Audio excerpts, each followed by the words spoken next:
people are just gonna say, oh, like, are you sure this is gonna work out? Like, are you sure this is a thing? I'm not really seeing the results. Like, the odds are up against you. Just people want to see results. People want to see proof. And I think a lot of people want to see that really soon. They want to see that really fast. You have to have the faith to like let your seeds grow, and you have to constantly put in the work, because for a long time you're not going to see the growth, and no one around you is going to see the growth, and people start like planting doubts in your mind, like, are you sure your seeds are growing? Are you sure? And like, you have to be the one that's like, yes, I'm sure, I know it's coming, like, just wait, just wait, just give me time. Pick your shit and suck it up and stick with it. It's really what I think. Same thing for careers, same thing for like personal happiness, same thing for like relationships. Yeah, it's really case by case. It's like, what are you willing to tolerate and what are you not willing to tolerate? It really comes down to that. What is the future? What are you doing right now to get there? Hey Mars, how's it going? Hey Pratik, it's been good. How are you? I'm doing good. This is the second time around. I think the first time I'm having someone for the second time. So Yay! I'll let you introduce yourself again. Sure. Different from last time, probably. But yeah, the floor is yours. Well, first of all, thank you for having me back a second time. Of course. This is so fun. I remember like the early days of this podcast. Okay, I'll talk about that later, but I'll introduce myself first. Hi, everyone who's listening and watching. My name's Mardiana. I'm a singer, songwriter, music producer. I'm an artist. I'm currently based in Malaysia, and yeah, I make music. I'm passionate about it, and we'll talk more about it on the podcast. Yeah. Awesome. I'm sure from the last time was probably this more so being a hobby or like something you did on the side and you going to classes at the same time. Like, Right, I can't because I remember what the was, specific thing you said was, but yeah. yeah. Well, at that time, the first time I was on this podcast, I think we were both in our senior year at UCO, because we graduated at the same time. Like, we had the same graduation day, Yep. right? Yep. We were there on the same day, same morning, same graduation ropes. So I think at that time, both of us were college seniors. I was at my senior year getting my media degree, and I was knee deep in journalism, broadcasting, and I was doing music, but it was, like you said, it was something I was doing on the side, and I was still focusing on my degree at the time. And then we graduated, and 2 years have just went by, just like that. And here we are, 2 years post-grad. Oof. Right. Yeah. Crazy. Wild to think about. The funny thing is, it's actually been 3 years since we recorded, or almost 3 years since we recorded that episode, I think. Because Really? I remember that. Because I remember I had started recording some episodes like before the beginning of 2021. It was December 2020, I think, was when I started recording. Right. So, I remember that now. And I think you were on episode 3. So it was definitely before 2021 that we recorded. And yeah, now it's almost towards the end of 2023. So it's almost 3 years since the last time we did this. So wow. It's kind of wild and I to think about. remember like me, you, Theo, and Cassie, we went to film like this promo in the winter, and it was so cold, but we had this promo filmed at the, what lake was that? Arcadia. Right. That ugly little lake. It's still there? Yeah. I mean, the lake is still there. Like, oh gosh. Why didn't we do Hefner though? Like, come to think of it, Hefner's always been nicer. Why didn't we do Hefner? I have no idea. I think it was just something about proximity and how close it was. Right. It just happened that way. Yeah, it just happened that way. So yeah. Geez, I Good think if I memories went though. back and watched good memories though, yeah. If I went back and watched that promo video though, I'm pretty sure I'd cringe at a lot of it. Like, just because of, I don't know, like, I think over time you do tend to sort of feel a little weird about the things you've done in the past and how, like, you've I get that. grown into something different. Yes. So yeah, I guess that's a good place to start, I think, in terms of your trajectory in music. Where do you feel like you are now compared to where you were 3 years back at the time that we recorded? Wow. Okay, so I think 3 years back, that was me putting out my first song, which holy crap, like, that sounds insane to me, because I think this year alone, like in the past 13 months, so that's like a year and a month, but we'll just say 13 months. Sure. I've put out 13 songs in the last 13 months. So that's an average of one song a month. Like I've been Right. pumping these songs out like nonstop. It's really been going, and Mm. I've definitely had times of burnout and like extreme stress just because of how much work it is. But to compare it back to that time when we did the first episode, that was my first song, like my first little baby Mm-hmm. song. Back then, I didn't even know the ins and outs of the music business. And I mean, I'm not saying that I do now. I'm still learning. I still have a lot to learn. But back then, I really didn't know anything. Can I swear? Yes. I can, right? I didn't know shit. Like, not a single. I was just like a student in school who just loved the music and was figuring things out. And the more I learned about it, the more I'm like, wow, I have so much to learn. I have so much to learn about the business, about the industry, about recording music, music production. What does that entail? The engineering of music. How do you engineer a song to sound professional? And what's the difference between an amateur song and like a radio ready professional sounding song? And I would say that I've come far enough to know the difference, Mm. because I've been really blessed with opportunities to get my songs on the radio and been able to play at some festivals, and it's crazy. I think I've come a long way, but at the same time I feel like I'm just getting started. I feel like I'm just at the starting line of a race, and I feel For like the sure. guns just went off and I'm like running. Like I just started running. I just got my feet off the ground and I'm like just started running the race. That's what I feel like. Even though it's been 3 years in the making, I think that's crazy. It took me 3 years to even feel like I got to the starting line of the race, Mm. and the 3 years were just like prepping and like learning how to even run, if that makes sense. Right. Yeah, yeah. Yeah. Because I think if you look at it from a different perspective, it's sort of like or from the same perspective, it's like building that foundation to sort of start building that building, if you will, right? Like Yes. the Yes. foundation and the ground, you're sort of setting that, and then you're now getting to a point where you feel like you can start constructing every floor around that building. If you were to, like, I guess that's an Oh analogy. yes. Yeah, no, that's an amazing analogy. I think that works perfectly. And I also think it makes sense to describe it that way because a lot of the prep work is what people don't see. And Mm. so the analogy I'm going to use is like a garden, but it's the same thing as like building a house, laying the cement foundation, whatever. When you grow a garden, you got to sow the seeds, right? Like you got to put the seeds in the ground. So that's the work that people are not seeing from the outside, because when someone's walking past your garden, all they see is like soil. They just see empty Right. land. They're like, there's nothing here. Like, what are you talking about? You're growing a garden. Shut up. There's nothing here. There's nothing to show for it, but you're doing something because the seeds are in there. Like you're planting the seeds, you're watering them, you're, doing what you got to do to get the garden going. And then when the seeds start to like come out of the soil a little bit, then people are like, oh, okay, like I'm seeing results. But it's not big results because they're seedlings, they're tiny little seeds. But again, the work you put in. So it's like I feel like I spent the last 3 years since we're talking in like that timeline. I spent the last 3 years literally just like planting seeds and like having these little seedlings, and now they're finally becoming like tiny little baby flowers. They're not even becoming trees yet. They're not even becoming like a fully structured garden yet. It's just little baby plants, but it's the very like start of like a bigger thing that I'm building, you know. Right, right, right. And that's where it all starts, right? Like a plant just excuse me, a plant doesn't become a tree like within a day or two, right? Like the old adage or the cliche goes, like Rome wasn't Mm-hmm. built in a day. So yeah, that Exactly. completely makes sense.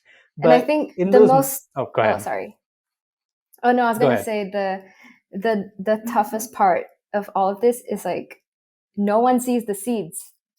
That's what I'm getting at. Like people are just gonna say, "Oh, like, are you sure this is gonna work out? Like, are you sure this is a thing? I'm not really seeing the results. Like, the odds are up against you." Just people want to see results. People want to see proof, and I think a lot of people want to see that really soon. They want to see that really fast. So you do things and you do them for a few months, And after a few months, people circle back around and be like, oh, how's that project, like how's that thing going? And I would be like, it's coming along, I'm doing the work. And they're like, like, what are your results, like what do you have to show for it, what do you have to prove? And it's like, I can't show you anything yet because the seeds are still in the ground, but you gotta trust me, they're building, they're coming. So yeah, that's a huge like thing I've been navigating as a creative person. um and also I think this applies to like anyone who's in a creative business, anyone who's trying to be an entrepreneur. You have to have the faith to like let your seeds grow, and you have to constantly put in the work, because for a long time you're not going to see the growth, and no one around you is going to see the growth, and people start like planting doubts in your mind, like, are you sure your seeds are growing, are you sure? And like you have to be the one that's like, yes, I'm sure, I know it's coming, like just wait, just wait, just give me time. So that it's really an uphill battle, because it's hard. Like it's hard to believe in yourself when you don't see results. But that's like part of like the work is dealing with your frustrations and doubt. And if you can overcome that, that's like half the battle, in my opinion. You read my mind, because that was kind of going to be my next question in terms of creating that balance of being able to not drown yourself in the things that people outside might say. Because yeah, it's very Mm-hmm. easy to get carried away by the things people say, right? In terms of, oh, like, are you even sure like you're gonna get any results out of this? Are you even Mm-hmm. sure like this is worth the investment in terms of your energy? Are you sure like you should be spending so much time on this? Because there's Mm-hmm. better things you could be doing to keep making some money, or da da da da da da da. Mm-hmm. Like, in those Yes. moments, how have you kept yourself in the game, if you will? It's tough. Like it's I think personally for me it's more mental than anything. It's all up here. It's more of a mental game, because if you think about it, like these people, sometimes they want the best for you, and sometimes these people are going to be your family and they're going to be your friends. So genuinely people do, like, they want to, some of these people want to see you thrive. That's why they're giving you the hard questions, right? That's why they're like pushing you, like, are you sure, are you sure? And you got to remember that they're not you. To put it the most simple way, they're not you. They don't have your vision, they don't have your, like, this ambition, this vision, whatever you see for yourself. They don't see that, and that's okay, because people move, and that's okay. Like, you can't just be talking shit out of your mouth and expect people to believe it.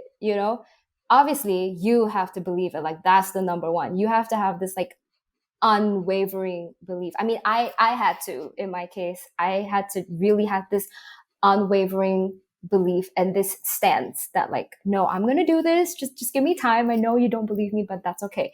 And I had this exact situation play out with my own parents, because they did not believe me at all when I at first when I said that, like, I'm gonna take this seriously. I'm gonna invest my time and I'm gonna invest my money. And they thought I was just talking shit out of my mouth. Like, they did not think it was gonna be what it is today. Because my parents, they're educators. They're not in the entertainment business. They're not in the music business. They have nothing to do with, like, this industry in general. They come from the education industry. Like, my dad's a university professor, you know what I mean? So they obviously don't have any background in this. So it's normal for them to be doubtful, and it's normal for them to be concerned. And it's true that the entertainment industry is very competitive, and I know that they're concerned, and it's from a good place. It's coming from a good place. It's coming from a genuine place of, like, you're my daughter, I want you to do well, and I don't want you to be disappointed. And I get that.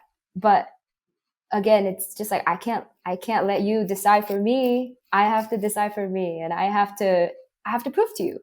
So that's what I told them. I was just like, let me prove it to you. Just give me time. Just let me do my thing, and you'll see. And then, eventually the opportunity started coming in, and I was like, what did I tell you? What did I tell you? Just give me time. So yeah. Yeah, and I think that's something that it's not like that's the goal in terms of trying to, or let me ask you this. in some sense, is that like fuel, like in terms of motivation to like prove them or prove to them that this will work out, or is the fuel or motivation different? Mm, I don't think that's like my primary fuel. I don't think that's my primary Sure. motivation. Like, for sure, it is something that I want to prove and I want to show them, obviously, but it's not the primary motivation. No. Yeah. I think the primary motivation is just the fact that, like, I've always wanted to do music. And if I don't Right. do this now, then when? It's just that, like, if Mm. not now, then when? I'm not gonna wait till I'm like in my 30s. I'm not gonna wait till I'm in my 40s. It's just something that I've always wanted to do, so I'll do it now. Like, it just makes the most sense. And also going back to like what just now we were talking about, like when we graduated and we graduated at the same time, all that stuff. Um, I do want to talk about that a little bit, and I want to ask you, how was your experience with that? Because it took me a long time to kind of like settle, like get myself settled after graduation, because you have all the time and all the freedom in the world. It's like, what do you choose to do with that? How do you choose what to do with that? That was a huge thing for me, because I think when I graduated, I was like, whoa, I have so much time. I have so much freedom. I can do anything. But like, I don't want to do the wrong thing. I don't want to, So for me, I chose music because I'm sure that like this is the direction I want to go in. But I think before I came to that decision, it took me many months of just like grappling around in the dark. Yeah. Like, how was your experience with that? That like immediate post grad, I have all this time. What do I want to do with it? What was your experience like? I think for me, because I'd already started podcasting at that time, this Mm-hmm. was like the natural course of action in terms of continuing to want to do this. But I do kind of resonate with what you're saying in terms of like that feeling of, oh, like I don't have 10 different things to do in a day. Mm-hmm. Mm-hmm. Like the I structure feel is like if, not there. The right. structure from school, I mean. Right, right. And the structure in this case is different, right? Like even if you're working a 9 to 5 or an 8 to 4 or whatever it may be, Mm-hmm. that structure exists, but then you have time after that to do whatever you want. Whereas with our college lives, I mean, most of us in our circle were quite involved. We were doing a lot of other things. We weren't just Mm-hmm. studying, we were also working. We were also like doing events and this and Right. that and all those other things. So that definitely added a lot more to the plate to where it felt like we were juggling a lot of things. Mm-hmm. But I think after graduation, yeah, like to kind of resonate with what you said, it's like you're not juggling as much anymore, Mm-hmm. right? Like you're not trying to hold too many strings together. It's just, oh, okay, I only have to manage a couple of things. Yeah. Um, but then the flip side of that, at least in my perspective, was that because I was so kind of go, go, go, get your shit done, there's so much to do in school, like, and never feeling that moment of actually relaxing during um, my college time, that definitely led Mm-hmm. to some level of burnout. Mm-hmm. Um, and I think it was so bad to where it spiraled into like just other shit. But Mm-hmm. yeah, like definitely that burnout sort of hit hard. Mm-hmm. And I don't think I realized how hard it hit me until like the end of the year, that I like end of 2021 was probably when I started to realize like, okay, Mm-hmm. yeah, like I Mm-hmm. guess I'm just tired as hell, like internally. Yeah. Um, so yeah, did you have that feeling of burnout like after graduation, or was that something you didn't experience at all? Um, I want to say like I have a lot of burnouts now. Not Hmm. not back then, no. Yeah, my experience was kind of different. I think back then I wasn't necessarily burning out after graduation, because just I had so much time. I was like, what am I going to do Hmm. with all this time? And I spent that time applying to jobs, and I already had like a part time job at that time, but I was applying to full time jobs, and then that was how I spent my time, like applying jobs, working part time, and then doing all these interviews, like job interviews, and traveling. Yeah, I was also traveling a bunch because I was like, I don't know how much longer I'm gonna stay in the U.S. So like, might as well travel when I still can. So I went to Vegas. I went to New York. I think I went to Texas. Just like going around. I was just um Yeah, I wasn't taking life that seriously. I was just bouncing around until until I think it got to a point where I was like, okay, like wake up, sis, like wake up. What are you gonna do? Like you got to start taking shit seriously. And I was like, oh shit, okay, like I think I have to move back to Malaysia. And then that's when all these like plans started formulating for me. I was like, okay, what do I really really want to do? Like, do I want to just stay here and continue working here, or do I want to go back to Malaysia and start a clean slate and maybe work there and maybe do music there? And yeah. So for me, no, I didn't experience a burnout during that time, but I think I experienced more burnout when I actually started taking music seriously, because that's a whole uphill battle for me. Because I didn't go to school for music. I didn't go to do a music like program at university. I went to do a media program. Like you know that, right? Like you've seen Right. all my media projects. I think you've been a part of my media projects. Remember that Yeah. like conversation thing with Mm-hmm. Zoe and Yep. Amanda? That's Yeah. Right. So like yeah. that was one of my projects and you were part of it, and that's just one of the media things I did. I was doing all the media related things, and then suddenly I'm just like shifting gears and going into music, and it was like I had to learn things really from the ground up. And I wish that I had like did a music program at UCO, because I know UCO had a music program, and I wish I did that as like a minor or something. I think that would have helped me, but I didn't, and it's too late. So I was like, you know what, I'll figure it out from scratch. And like I mentioned, I have all this time. I graduated school, I have my degree, I have this piece of paper. Now I can do whatever the fuck I want. All right, let's switch it up, let's do music. And then from there I started learning about the music business. Like, okay, how does this work? How do you release music, and how do you get paid for things, and how do you collaborate with people, and do you even need to collaborate with people, and how do you get gigs, and all these things. Yeah, it's very entrepreneurial, I think, is what people don't realize. That they think it's just like, oh, you just sing songs and you just put it out and it's easy. No, it's a lot to think about. It's a lot of marketing, it's a lot of branding. Um, so I think stepping into a music career forced me to like put on like a businessman like hat, if you will. Like I feel like I'm wearing two hats on a daily basis. I'm wearing an artist hat and a business hat. And I take that off and I put on my artist hat to like make the art. And then I take that off and I put on my business hat to do the marketing. And it's like a just back and forth. Yeah. So that's when I experienced most burnout. To answer your I question. was just yeah, I was Yeah. just about to ask, like, Mm-hmm. how does that affect you, like in terms of the constant switching of hats?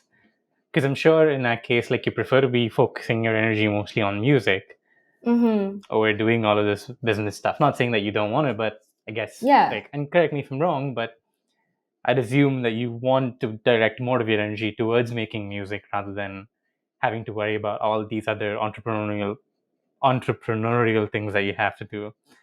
So yeah, Mm-hmm. like how Mm-hmm. do you sort of navigate through those moments when you hit that sense of burnout? Well, I think I've spoken to a lot of creative people and a lot of artists, just like people in my industry. I've spoken to them about this topic, and a lot of us artists can agree on the fact that we don't love the business side of it. Like we're artists for a reason, we're musicians for a reason. We want to make the music, we want to make the art. We're not here to like count numbers and be like on Wall Street. You know what I'm saying? That's not that's not why we do what we do. But in today's day and age, it's absolutely necessary because how do I put this? Like you kind of have to be all in one nowadays, because with the current music business, it's just super super competitive. Having good music and having talent is not enough anymore.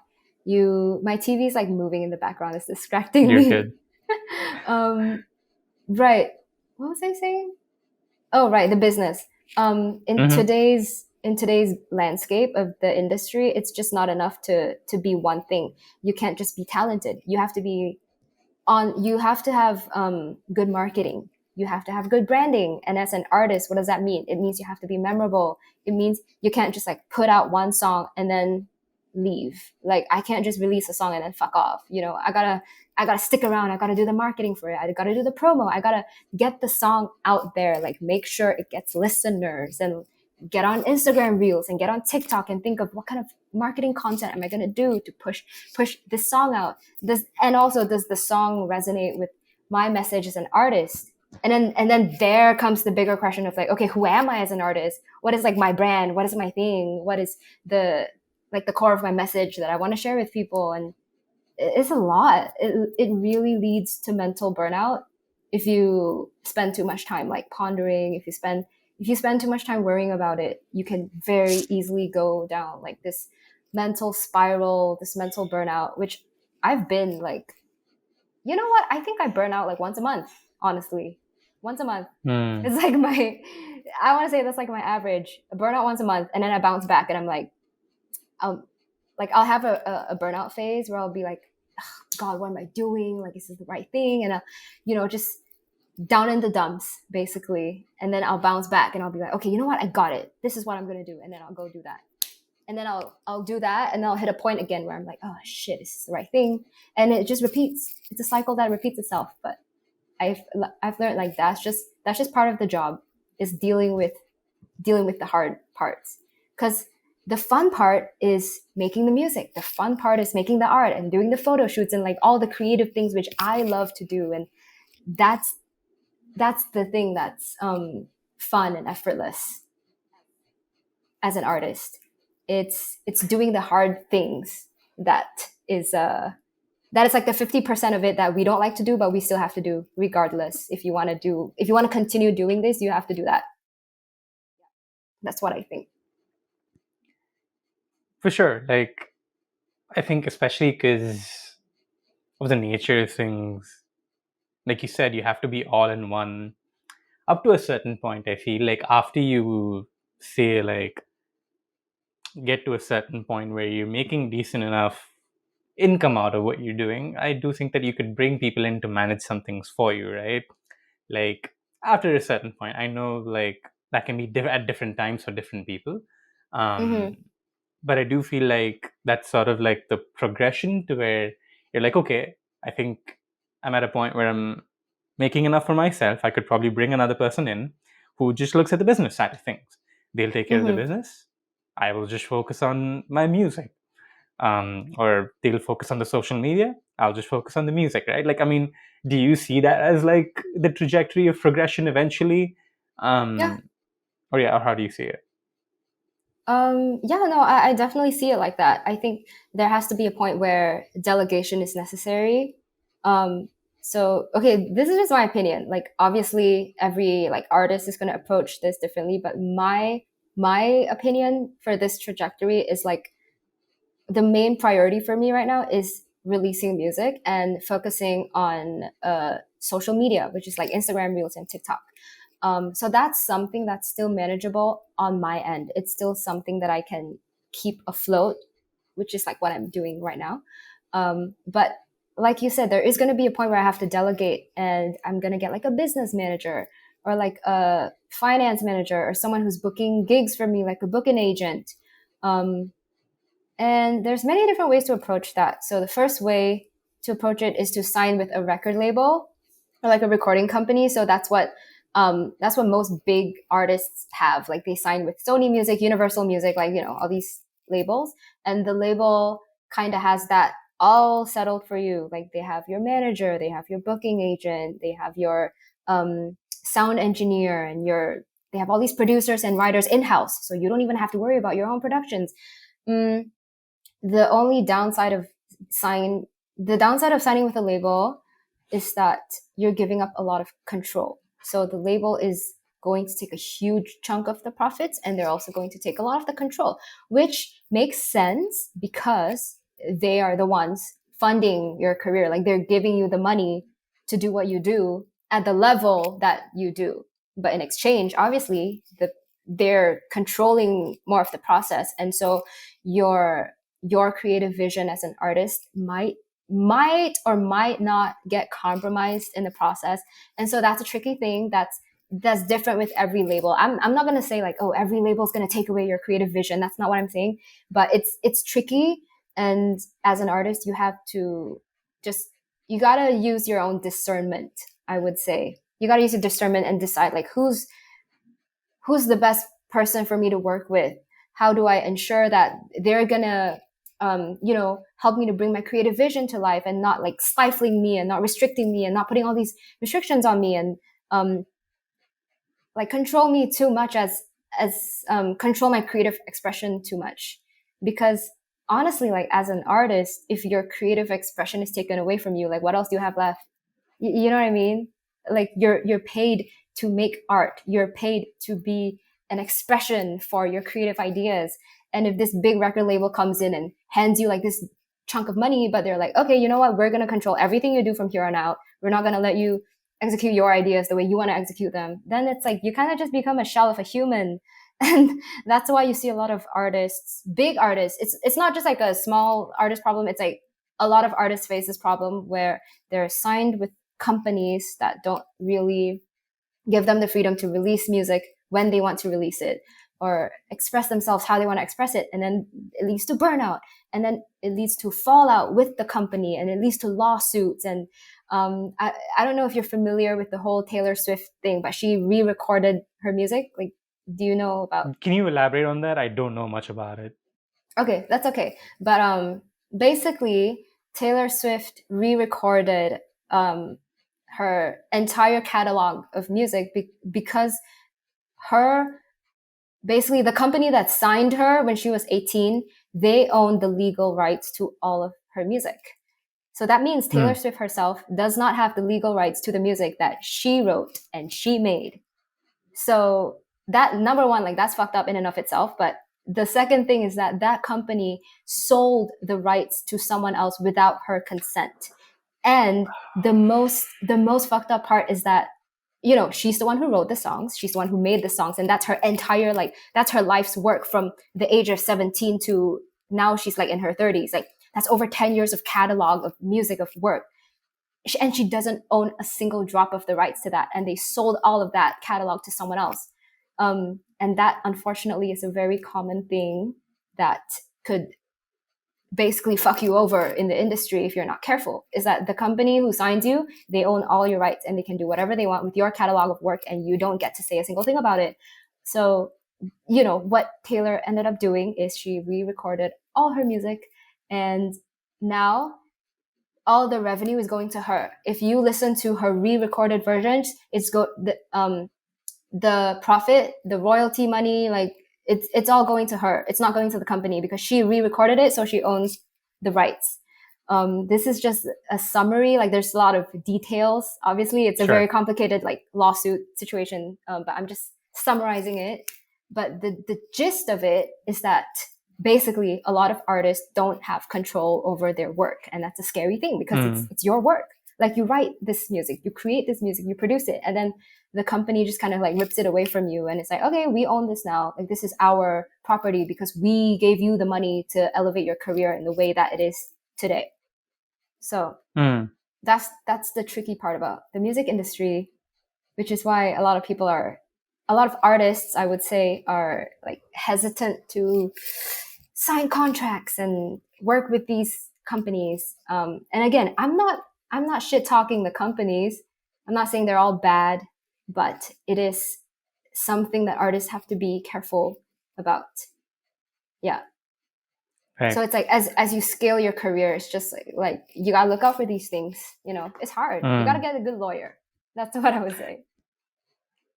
You're just reading my mind, because like I feel like the next question that I have in my mind, you're sort of getting onto, you're sort of setting like the ramp up for it. I wanted to mention, like, or kind of ask though, and maybe this is a dumb question, but I'm just curious. Isn't Taylor Swift rich enough to be able to buy the rights to her music? Or are the rights to her music cost so much to where she can't buy that at all, and she has to go back and re-record everything? I don't think money is the issue, honestly. Like, Miss Girl is a billionaire. You know what I mean? Right. Money is not the issue. It's definitely something to do with the like legal terms, like the contracts that were signed and things of that nature. Yeah. The limitations are definitely in the contracts, because money is not a problem. She could afford it. She could buy it if she wanted to. I think the reason why like Taylor was, you know, obviously so affected by this is because she didn't have the opportunity to even buy back the music. Like, they sold it without her consent. They sold it before she could even like have a say in it. They sold it before she could even be like, hey, I have the money, I can buy this, like let me buy back my own work. I don't think they even gave her the opportunity to like do that. So it was set up in a way that just was against her. It was set up to be against her, if that makes sense. Sure. Mm-hmm. The other question that I was thinking of was, I guess when you, and I don't know much about this, but I guess I've heard a little bit here and there generally about like how people get into negotiations with like record labels and things of that nature, media companies and so on. I guess a Mm-hmm. lot of it also comes down to negotiations, right? Like negotiating what should be on your contract Mm-hmm. and like certain limitations and if you're okay with it or not. Maybe that's where, like you said, you need to have a lawyer and someone who Mm-hmm. understands the legality of things and so on. Do you feel like it becomes or it is hard for someone smaller in terms of like their stature in the industry to like Yeah, yeah. have that negotiating power? Like, what do you mean? Like, even if I have a lawyer? No, I mean, like, say for example, like some ex record label reaches out to you being like, hey, we want to offer you a contract, da, da, da, da, da, da. Mm-hmm. Is it safe to assume that you will have lesser negotiating power compared to someone who probably is at a different like, sort of level in the Oh, hierarchy, as they yeah. might say it? Right, right, right. Yes, you are absolutely correct. That is the case. Hmm. The smaller you are as an artist, the less leverage you have, and that's just the business. That's just the way it works. Right. That's just the business. So, um, I'm gonna just use numbers as an example, and like I don't love looking at numbers. Like obviously, it's not like the nicest thing. You know what I mean? Like to look at numbers and determine someone's worth because of numbers. But for the sake of business, you know, for the sake Yeah. of like that analysis, I'm going to use numbers. So let's say I'm right now, my Instagram's around like 3,000 ish followers. So if the label comes to me, an artist with 3,000 followers, and it's like, hey, we're going to offer you this contract, we're going to offer you this X amount of money. Do you want to take it? If I push back and I'm like, hey, can I get a little bit more money on my end? They're just gonna be like, nah, like what are you talking about? You don't have a lot of followers, you don't have that much traction. So we have more power here because we have the resources that you need, and we have the money that again you need. You need this more than us. So like, do you want to take this or not? So that would be the case for someone like me. But if the record label is going to someone who already has, let's say, 1 million followers on Instagram, and they're like, hey, you have 1 million followers on Instagram. So that means your fan base is already built.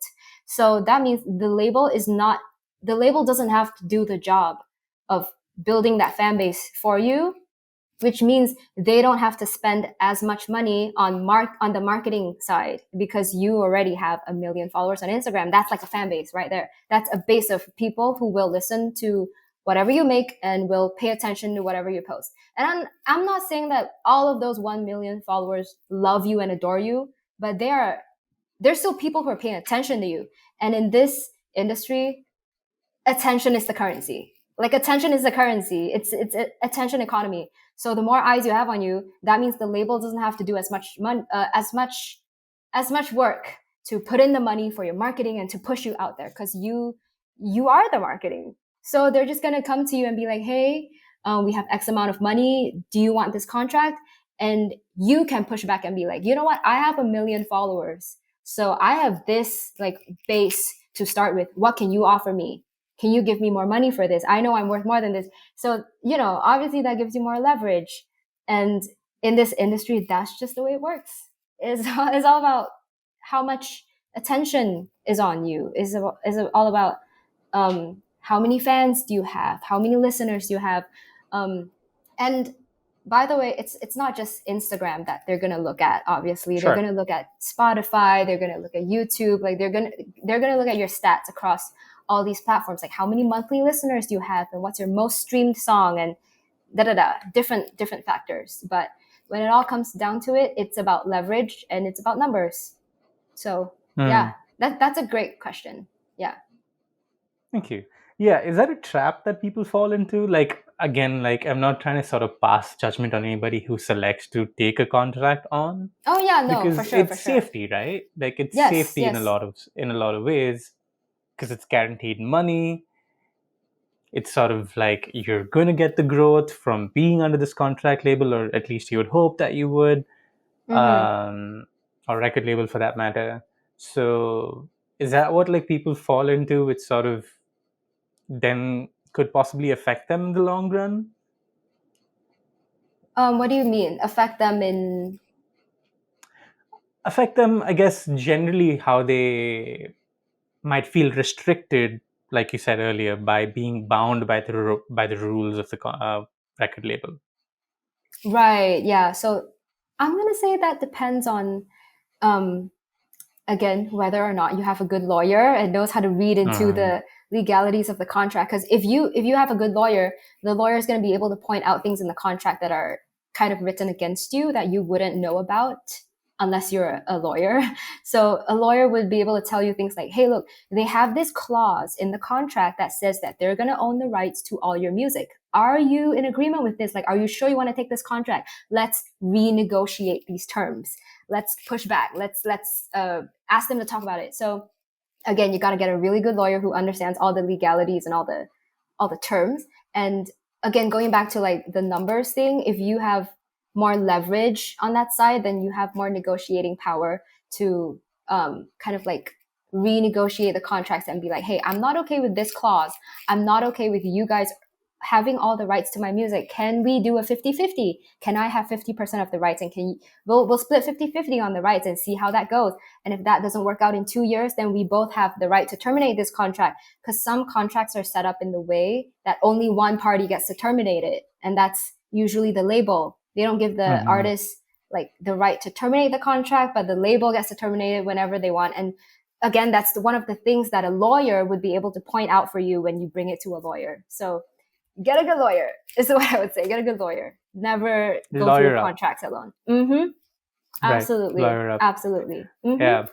Um, if you had to say, like, in terms of, I guess, generally during a day, in terms of switching those hats of being the artist and being the entrepreneur, how often are you switching the hat during a day, or like during the month, if that's a better sort of reference?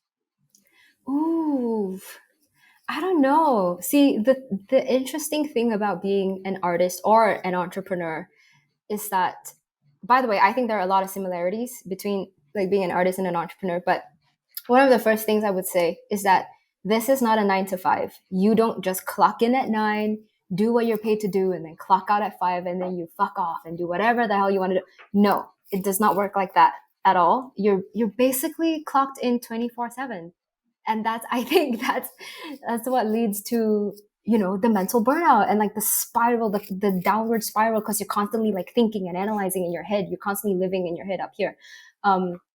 But yeah, to answer your question, there's no, it's not a 9 to 5. So you're those hats, it's like it's a subconscious switching. There's no like, okay, I'm gonna spend 2 hours being an artist and I'll spend 2 hours being an entrepreneur. It's not really like that. Like, okay, so I'll just give you an example. Let's say today I woke up and I'm working on a song because I know that I want this song to be done like next week. So I'm working on the song. Then I get an email from someone who's trying to book me for a gig. So I'm like, oh, okay, I got an email. So I have to, kind of switch right there and then and like put on my business hat and reply and negotiate for the gig. And this person's like, okay, I'm trying to book you for this gig. Like, I'm going to offer you X amount of money. And then in my head, I'm thinking, you know what? This is not worth it for this gig because I have to filter in like transportation, outfit, blah, blah, blah, blah, blah. And I'm like, okay, I'm doing the math. I'm doing the business side of things. And I'm like, okay, let me renegotiate. How do I renegotiate? And then I'm typing in the email and, trying to find like the right language and all these things. And then, right. So the email, it gets sent out. And then, all right, I'm back to the music. And then I'm back on my computer and I'm back to like writing the song. And then thinking of like, how am I going to fit these lyrics into this melody? And how do I make the emotion come out correctly in the song? And it's all about these like artsy, abstract, feeling based things. And then after that, I'm going to deal with like a Zoom call or like a radio interview. And that's back in like entrepreneur mode. So it's a constant back and forth. I don't think I don't think it's easy for me to give you like a ratio of like how much of Sure, this that's is, okay. yeah, it's constant is what I'm trying to say.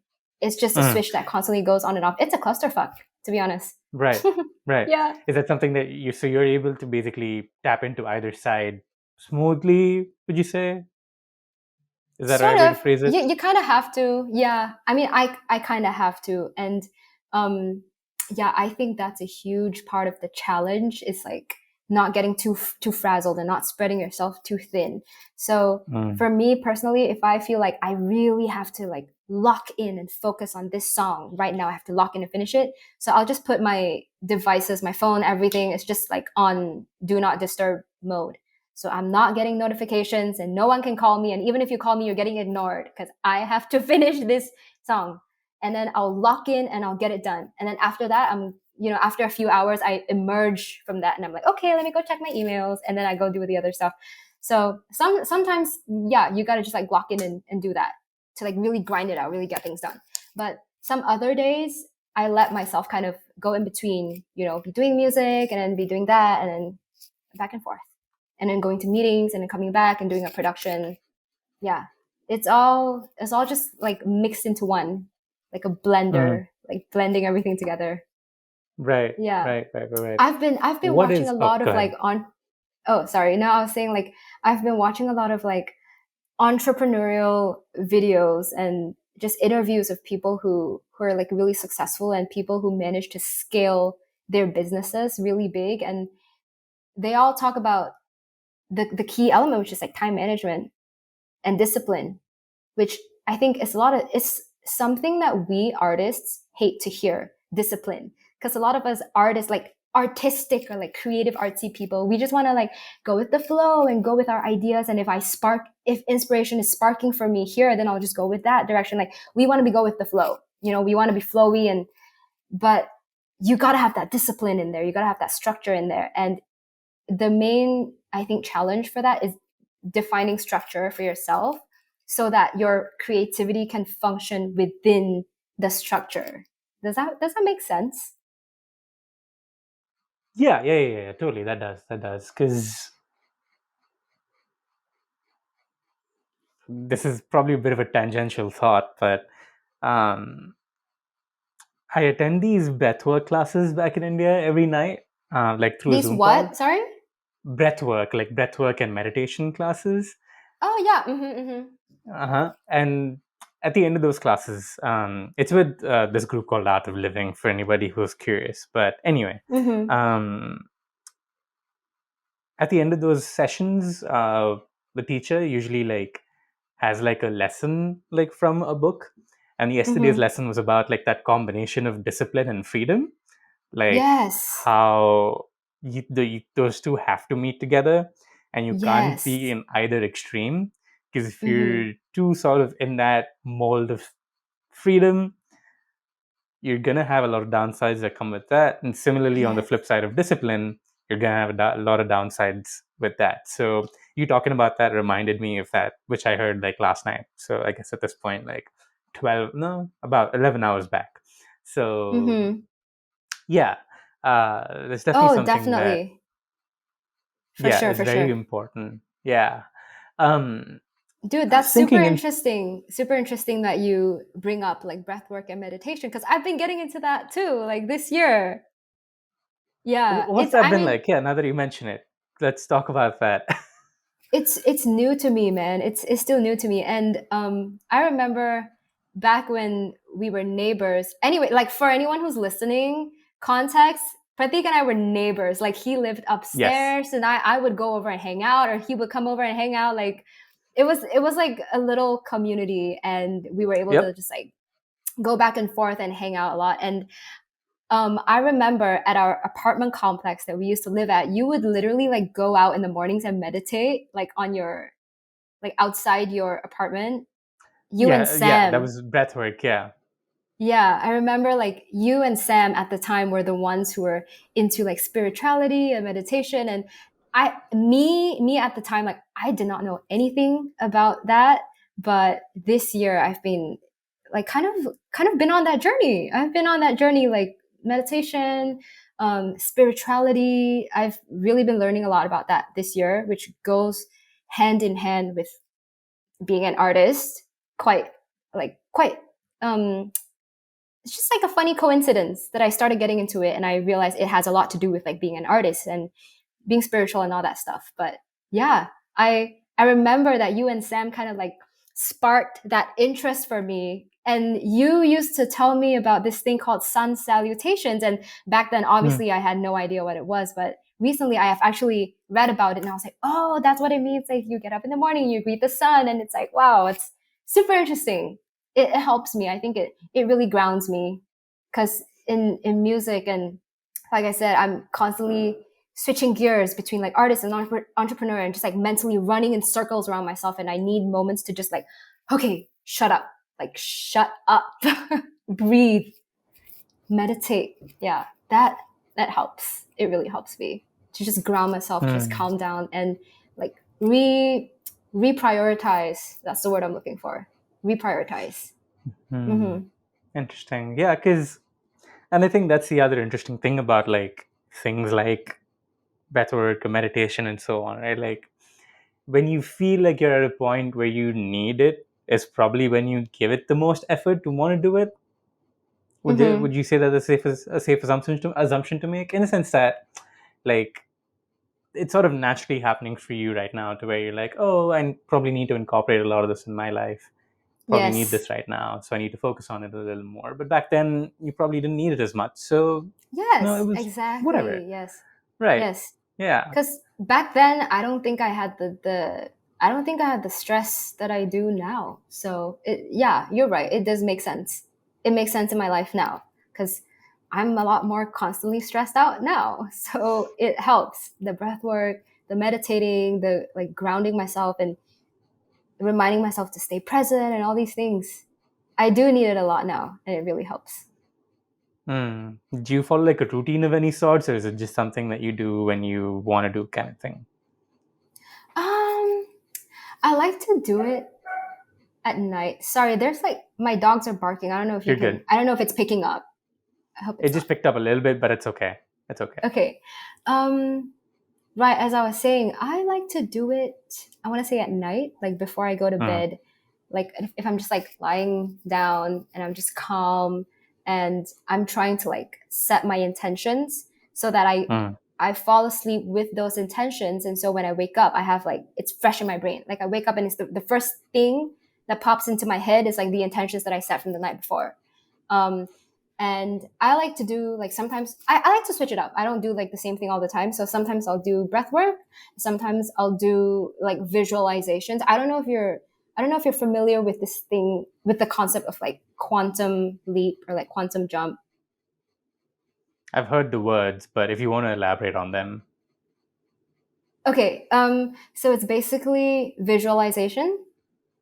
You just it's just like you visualizing your goals and not just imagining them. I think imagining is like a very kind of like it's a word that's like tossed around easily, but visualization goes deeper than that. It's way beyond that. Imagining is just like, oh, okay, I want to do this one day. Yeah, that'll be cool. Visualization is like having such a strong visual image of it in your head that you actually feel all the sensations of it. Like I'm feeling what it's actually like to achieve all my goals, and I'm planting the intentions of like how am I going to achieve all these goals, and I see myself being the type of person that already has these goals, already has the things that I want in my life, and it's kind of this I do like a guided version. Like they have these things on YouTube and whatever, but it's like a guided thing where they basically guide you to think of who do you want to be in, let's say 5 years or 10 years? Who do you want to be like? Imagine that person. Imagine that person is like right here, right now with you. And that like that ideal version of yourself is talking to you right now. What traits do they have already? What type of person they are. Don't think about the things that they have accomplished, but rather think about the type of person they are. Because it's not about trying to accomplish XYZ things. It's about trying to be a type of person who will accomplish XYZ things. So that's like the whole visualization exercise. And yeah, so that helps me. That helps me to like calm down and like focus on myself. Um, and especially, I think, because the music industry is competitive, and so I tend to compare myself to people a lot, and so this exercise helps me to really ground myself and be like, okay, I am who I am, this is my journey, I'm not trying to compare myself to anyone else, like I'm zoned in, I know that what's meant for me is meant for me, and this is my journey. And so that exercise helps me to like really zone in on that. And then with the meditations, with the affirmations, with the breath work, all of that, like I switch it up. I just rotate between all the things that I've mentioned. But yeah, that's what I like to do. That's what's like been helping me to like really stay grounded. Hmm. Yeah. That's awesome. That's awesome that you found that at this time to where it's helping you in a lot of ways. That's good. I'm happy to hear that. Um, I am curious to just sort Thanks. of, yeah, of course, to sort of explore this thought a little. Would you Yeah. say that imagination is sort of you seeing yourself sort of being somewhere at a certain point, whereas visualization is you sort of seeing yourself doing the work? Like Mm-hmm. you are, say, you're working on recording a song, Yeah. like when you're visualizing something, whereas imagining is more so like, oh, it's sort of just happening. I thought this would Yeah. be a better structured thought in my head, but as I'm saying it, it's not No, that's making a lot okay. of sense. That's okay. That's okay. Yeah. No, but I was just thinking, like, with visualizations, from the bit that I know about it, I've heard people say that you should visualize yourself doing those things, not like Mm-hmm. not like imagining a goal. Like, okay, after 5 years, I want to have X number of followers, X number of Right. songs, Yes. X, Y, and Z. You want to visualize yourself. I can only think of this from an analogy of like working out, for example. Like, Yeah, for say sure. you think like 5 years later, you want to be at X% body fat, you want to look like this. Mm-hmm. Mm-hmm. But visualizing comes in where you're looking at yourself working, lifting the weights, eating Yes. right, all of that Yes. kind of stuff. Would you say that that's a good comparison to sort of see those two? Yeah, for sure, for sure, definitely. Because um so like what you said, thinking about the numbers, right? Like X% body fat. I don't think that numbers are what's gonna make people happy, truly. Mm-hmm. Because numbers are a good measurement of growth, because numbers help you to see how far you've come.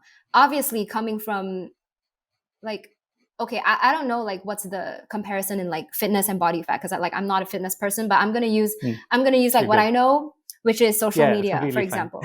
Yeah. So if I go from 1,000 followers to 100,000 followers, that is growth, and you Yep. can't negate that. You can't deny that this person put in the work to grow their social media brand to get to like X amount of followers. So the numbers does represent growth, but also at the same time, that's not like the thing that you should be imagining in your head when you're visualizing hitting that goal. Because I've heard a lot of people talk about this concept of wanting to achieve goals through numbers, and then when they get that number, it's just like, oh, it's just another day. Like i'm not I'm not a happier person deep down because I have this number. I had, like, for example, if I'm at 99,000 followers yesterday and today I hit the 100,000 mark, that doesn't make me like a happier person. That doesn't make me a better person. It just means that I can see my growth and I can measure the fact that, okay, I'm at 100K. That's great. But then it's like, okay, so what now? The work keeps going. You keep on working. You're not going to be happier because of it. So yeah, going back to that, like what you said, you got to imagine yourself doing the things that allow you to reach that goal. And so imagining yourself being um maybe a great content creator, imagining yourself honing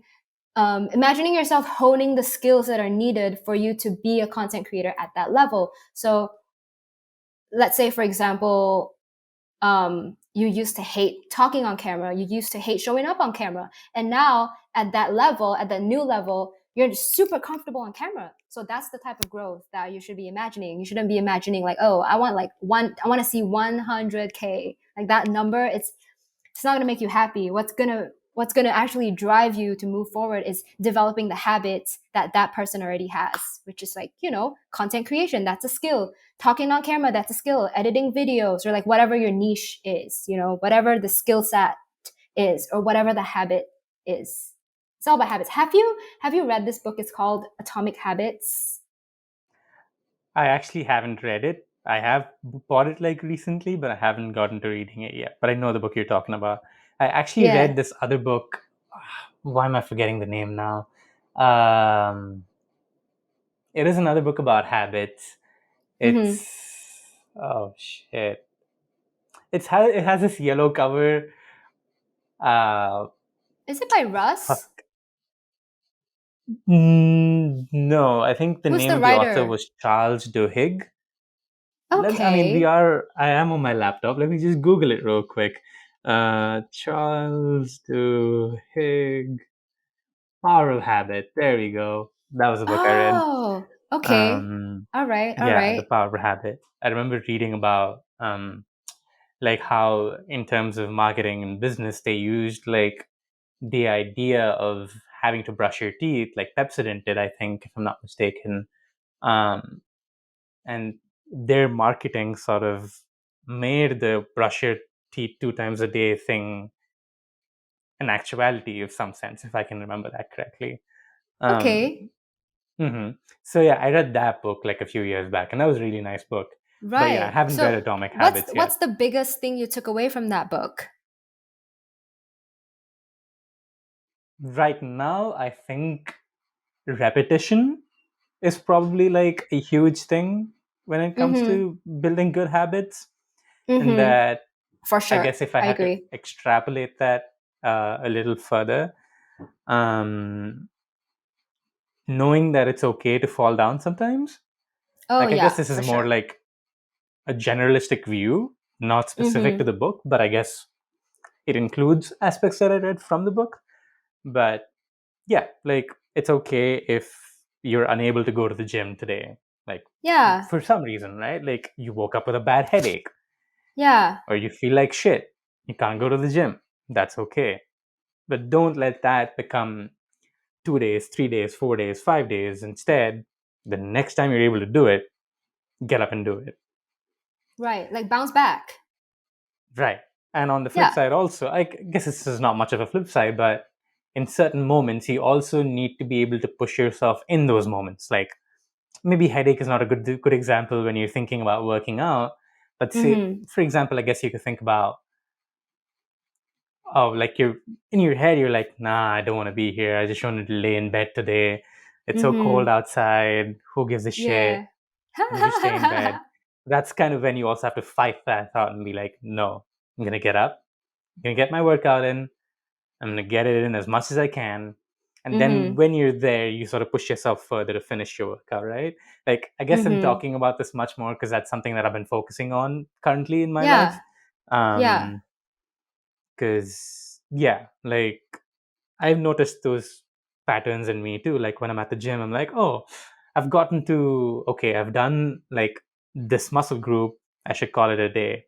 But then there's another Mm-hmm. voice in my head being like, no, finish it. You're here, Mm-hmm. you've started, finish your workout. So yeah, it's sometimes that constant repetition and reminding yourself that you have to keep at it. Mm-hmm. And there will be downtimes, there will be moments where you're like, no, I just want to walk away. I don't want to do any of this. I guess Yeah. that's when it's very important to remember that you have to still stick to it and do it. And I Yeah. think after you sort of, and this is, I don't know why I'm thinking of this term, but I guess there's this escape velocity in the sense that, so escape velocity, I guess, is a concept is basically, and physicists out there might be like, this is a bad explanation for what escape Okay. velocity is, but I'll do my best. Okay. Anyway, it's kind of like you get up to a certain velocity to where you sort of push yourself out and then you Right. are able to like, it becomes second nature. Like I guess if I had to sort of compare this Right. Right. analogy to working out or to any Mm-hmm. other habit, you put in the work, you put in the work, you put in the work to get to a point where it's just second nature and you're able to sort of stay there and you don't have to think about or Yes. have to put too much work into it. It's just sort of like, oh, Yes. you get up, you put your shoes on, you go to the gym kind of Mm-hmm. thing. Yeah, I I don't know. agree. Yeah. Definitely, I agree. I've been well, like I mentioned just now, I've been really watching a lot of like interviews of successful people and entrepreneurs, and because I love seeing how people achieve success and like how I can apply that to my own life and my own career. And the number one thing they talk about is pretty much what you talked about, which is like developing that habit of getting to that point when the difficult thing feels natural. It feels just like a part of your everyday. It's something that you used to hate, you used to despise it, you used to dread it, and now it's just a part of your everyday. You just do it naturally. And someone actually called it like a habit of achievement. It's about developing that habit of achievement. So it's like every day you wake up and you brush your teeth. You're not going to think about, okay, I'm going to step into the bathroom, I'm going to pick up my toothbrush. You're not thinking of the motions that it's going to take you to brush your teeth. You just kind of go into autopilot. Like you take your brush, you put the toothpaste on it, and you're done. You don't even think about it. So like just taking that as such a simple example of like brushing your teeth, but applying that to things that you don't love doing, and then making that your everyday life. So like the escape velocity term, that's my first time hearing that term, but it makes sense. It really does make sense. And that's what I'm trying to do as well. Like with my own habits, I'm trying to I'm trying to make them more effortless. Like it all comes down to discipline, honestly. It's just like I have a task to achieve, so I'm going to shut my brain off and achieve that. And I'm not going to let anything get in the way of me achieving that. Because if you really think about it, it's all in your mind. It's like you talking yourself out of it. Because you stepped into this knowing that you wanted to do it. But then when you get it halfway done, you start talking yourself out of it. Like, oh, I'm tired. Like, this is a lot of work, da da da da. But it's all about minimizing the space between like what you said you were going to do and like the idea. It's minimizing the space between the idea and the execution, just like that. And so when you get to do that, that's when the habit of achievement is like at its peak, because you just achieve things like one after another after another. And that's powerful. Like you're truly unstoppable if you can develop that in your everyday life. And I think that's the code that like hugely, wildly successful people, they've cracked that code. They just act on their ideas. They make decisions fast. That's one thing, because indecision is procrastination. If you're not deciding, you're procrastinating. Indecision is procrastination. So if you're not sure what to go for, choose one thing, do it. If it's the wrong decision, okay, too bad, suck it up, pivot, do the other thing. And then that's when you keep taking action and you're not like stalling on one thing. And I saw this interview that was also super interesting to me. This entrepreneur, she's like 26 years old. Okay, she's this 26-year-old Russian What's her entrepreneur. Name? Her name is Naoly, like Nioly. I don't know if you've heard of her, but Her name is Naoly. I think she's like 26-year-old. She's Russian, but she lives in New York, and she's an entrepreneur. She's super successful. And she has multiple businesses. She has a social media company, whatever. And basically, people asked her about burnout. How do you deal with burnout as a multimillionaire? You have so many things on your plate. You have so many things to do. And she says she doesn't deal with burnout. And people are like, wait, how's that possible? Like, you have a million things going on. You're a millionaire. And she's like, I only feel burnout when I'm sitting around not doing anything and my brain's going around in circles, and that's giving me burnout. But I don't feel burned out when I'm constantly taking action, because that's how successful people achieve their success. It's like they just keep taking action, and not every action is going to be successful. Some of them are going to be failures, and you have to know that, and you have to accept the fact that failure is just a part of the process. And like you take actions, maybe let's say you take like 10 actions to get to your goal. 6 out of the 10 are flops, right? But 4 out of the 10 are relatively doing well. So you're like, okay, let's focus on the 4. And then you zone in on that. And then you take the 10 steps all over again, but now they're with the lessons that you learned from the past 10 steps. So it's like, it's all about taking action and just not sitting around doing nothing and thinking and getting all up in your head and burning out. Because she said the number one reason people burn out is just because they sit on their ass and start overanalyzing everything and start talking themselves out of things. But if you just keep taking action, then like that's the way to just like keep going, I guess. That was her take on it. And I just thought that was super interesting, because you hear about burnout a lot, but the fact that she says she doesn't experience burnout from doing things is what she said. She only experiences it from doing nothing. Right. And I think, again, I don't know this person, but I'm curious to know what other habits she has in her life that help her to cope.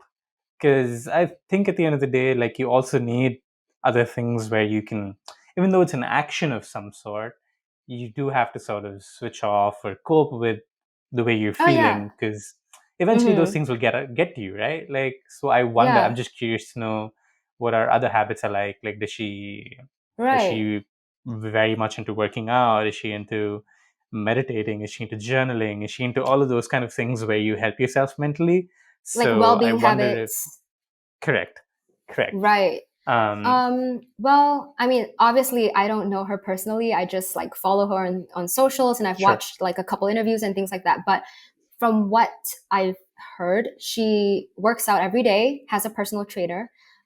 Also, I think that's another trait of like really successful people. They all have some kind of like fitness regime, whether it's yoga, Pilates, like lifting weights, like playing tennis, literally could be anything.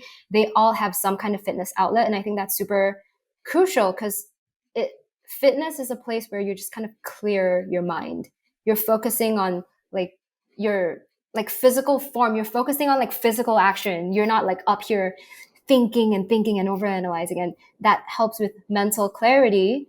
And the more mental clarity you have, the better you'll be able to make decisions. And it's a ripple effect, if you will. So to answer your question, she does have fitness habits. She works out every day. She has a personal trainer, and so that's number one.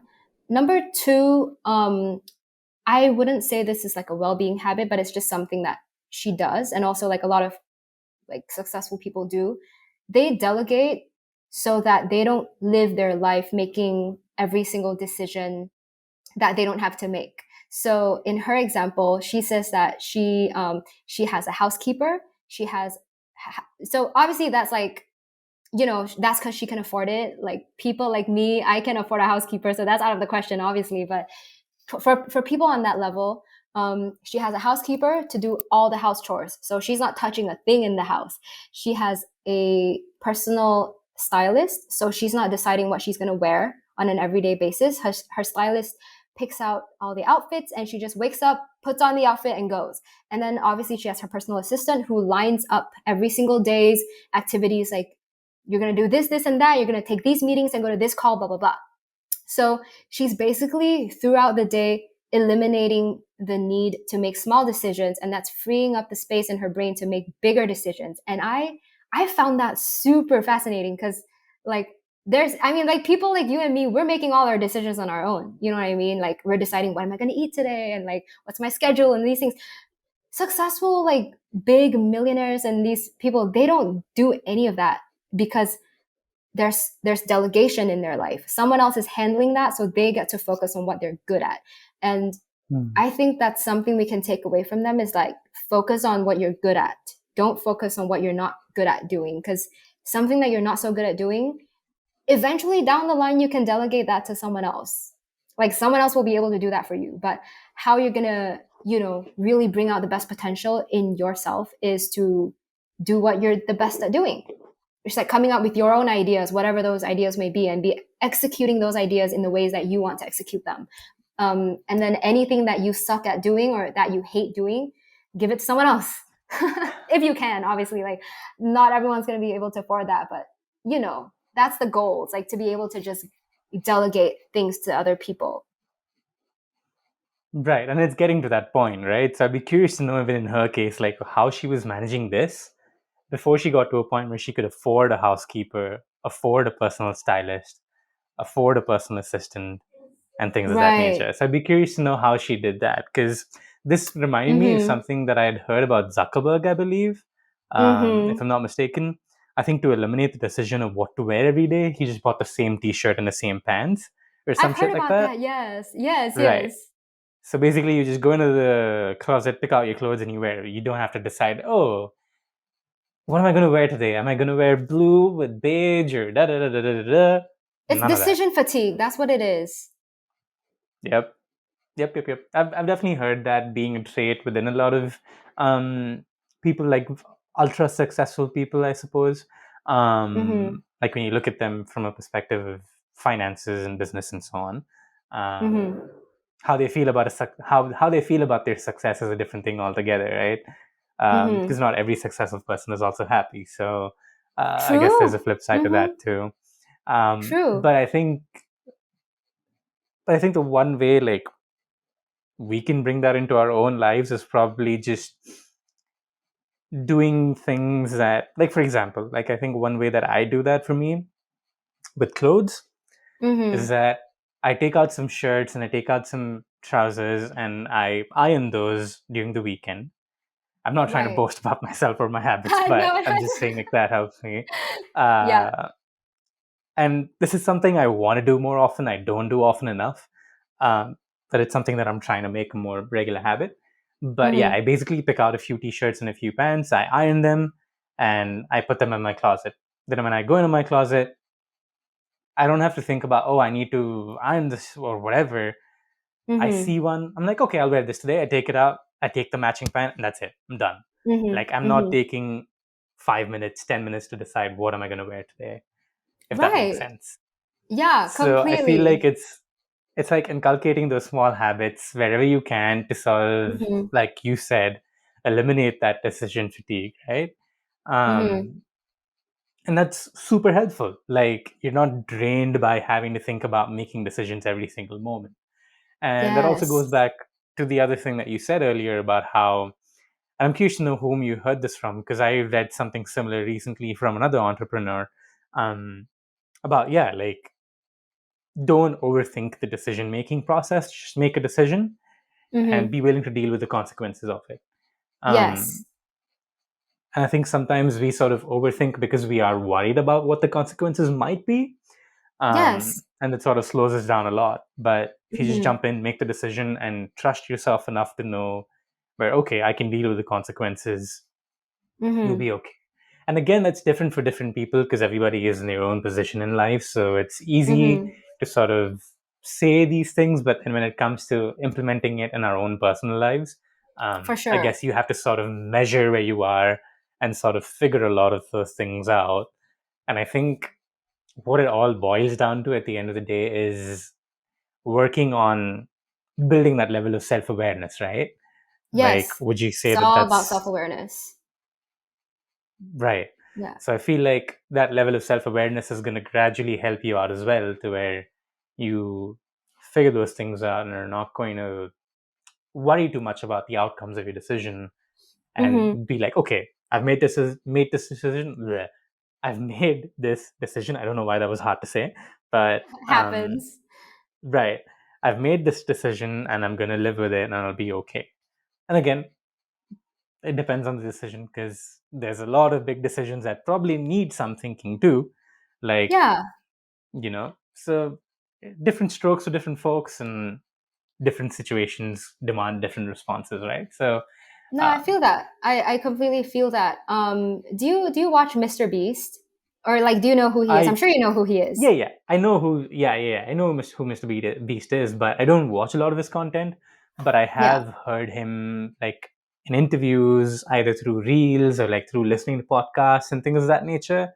So yeah, I Yes. know he's super young too. He's like 24, 25, I think. Dude, I think Um, he's your age. yeah. I think so. I think he's I mean, 25. pretty much like Uh, our age since we're in in our like the age group. same Yep. same age group. Yeah, he's like our age, and so I've been also watching some of his interviews, and he talked about how it takes a certain type of personality to like go as hard as how do I put this? Like to go hard at that level because it's not for everyone. And again, like you said, it comes down to self awareness and it comes down to making a personal choice. Like, do you want to be highly successful, but also accept the fact that you're probably going to be burnt out like times 10 from any regular person. You're going to be burnt out times 10. You're going to have well, depending on your career obviously, but for someone like Mr. Beast, he's in the public eye and like people know who he is. So having that level of public attention on him means he literally can't go to public places without like getting mobbed by people and people crowd around him, and one person starts asking for a picture and then a whole crowd forms and he can't even get out of the grocery store without doing like 100 pictures. And it's like, are you willing to achieve that level of success without um how do I put this? Like, while sacrificing different things, like you're sacrificing privacy, you're sacrificing your mental health, you're sacrificing a lot of things that a lot of people would not be willing to sacrifice. And that's a personal choice. It takes a certain type of personality to do what he's doing. That's why not everyone is Mr. Beast. That's why not everyone has, like, God, I don't even know how many millions of followers he has on his YouTube at this point, but it's insane. Like, he's probably one of the biggest creators on the platform. You know what I mean? It's like, do you have what it takes to operate on that level and still keep scaling your success? And the truth is, not everyone has it.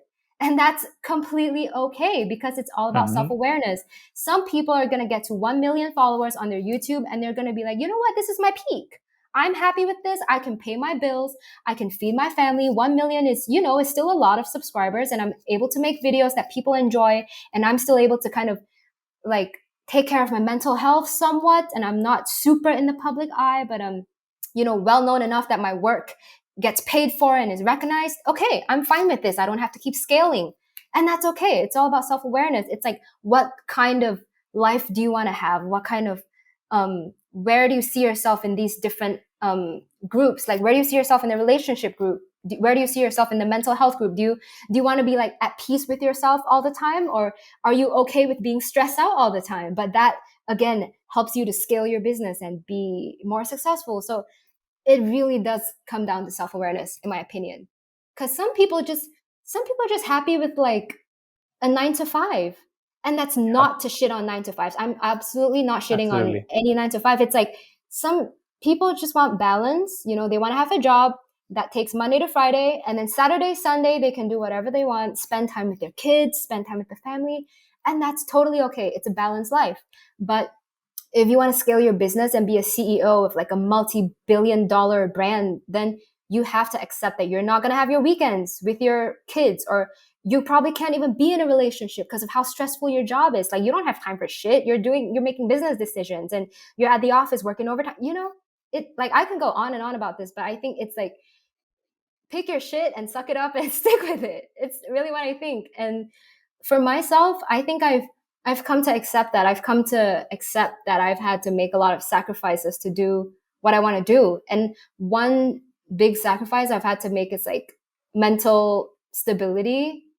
It's not to say that, like, oh, I'm not glamorizing, like, mental illness or anything like that. Like, I'm not glamorizing, oh, having anxiety and depression is, like, so impressive. I'm not saying that.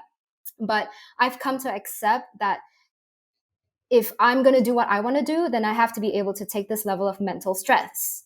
And I have to have this mental toughness to keep pushing myself to move forward, because I know it's not an easy career, but I chose it. So I got to stick with it. Like, I got to suck it up and stick with it. And I've had a lot of moments where I doubt myself. I'm like, am I really cut out for this? Because it's so hard. Like, I've had moments where I feel like I'm giving and giving and giving everything I have, and I still don't feel like I'm getting the results that I want. And in those moments is when, like, I'm going back to, like, what I said just now, like the meditation, the breath work, like working on spirituality and all that. That's when that comes in.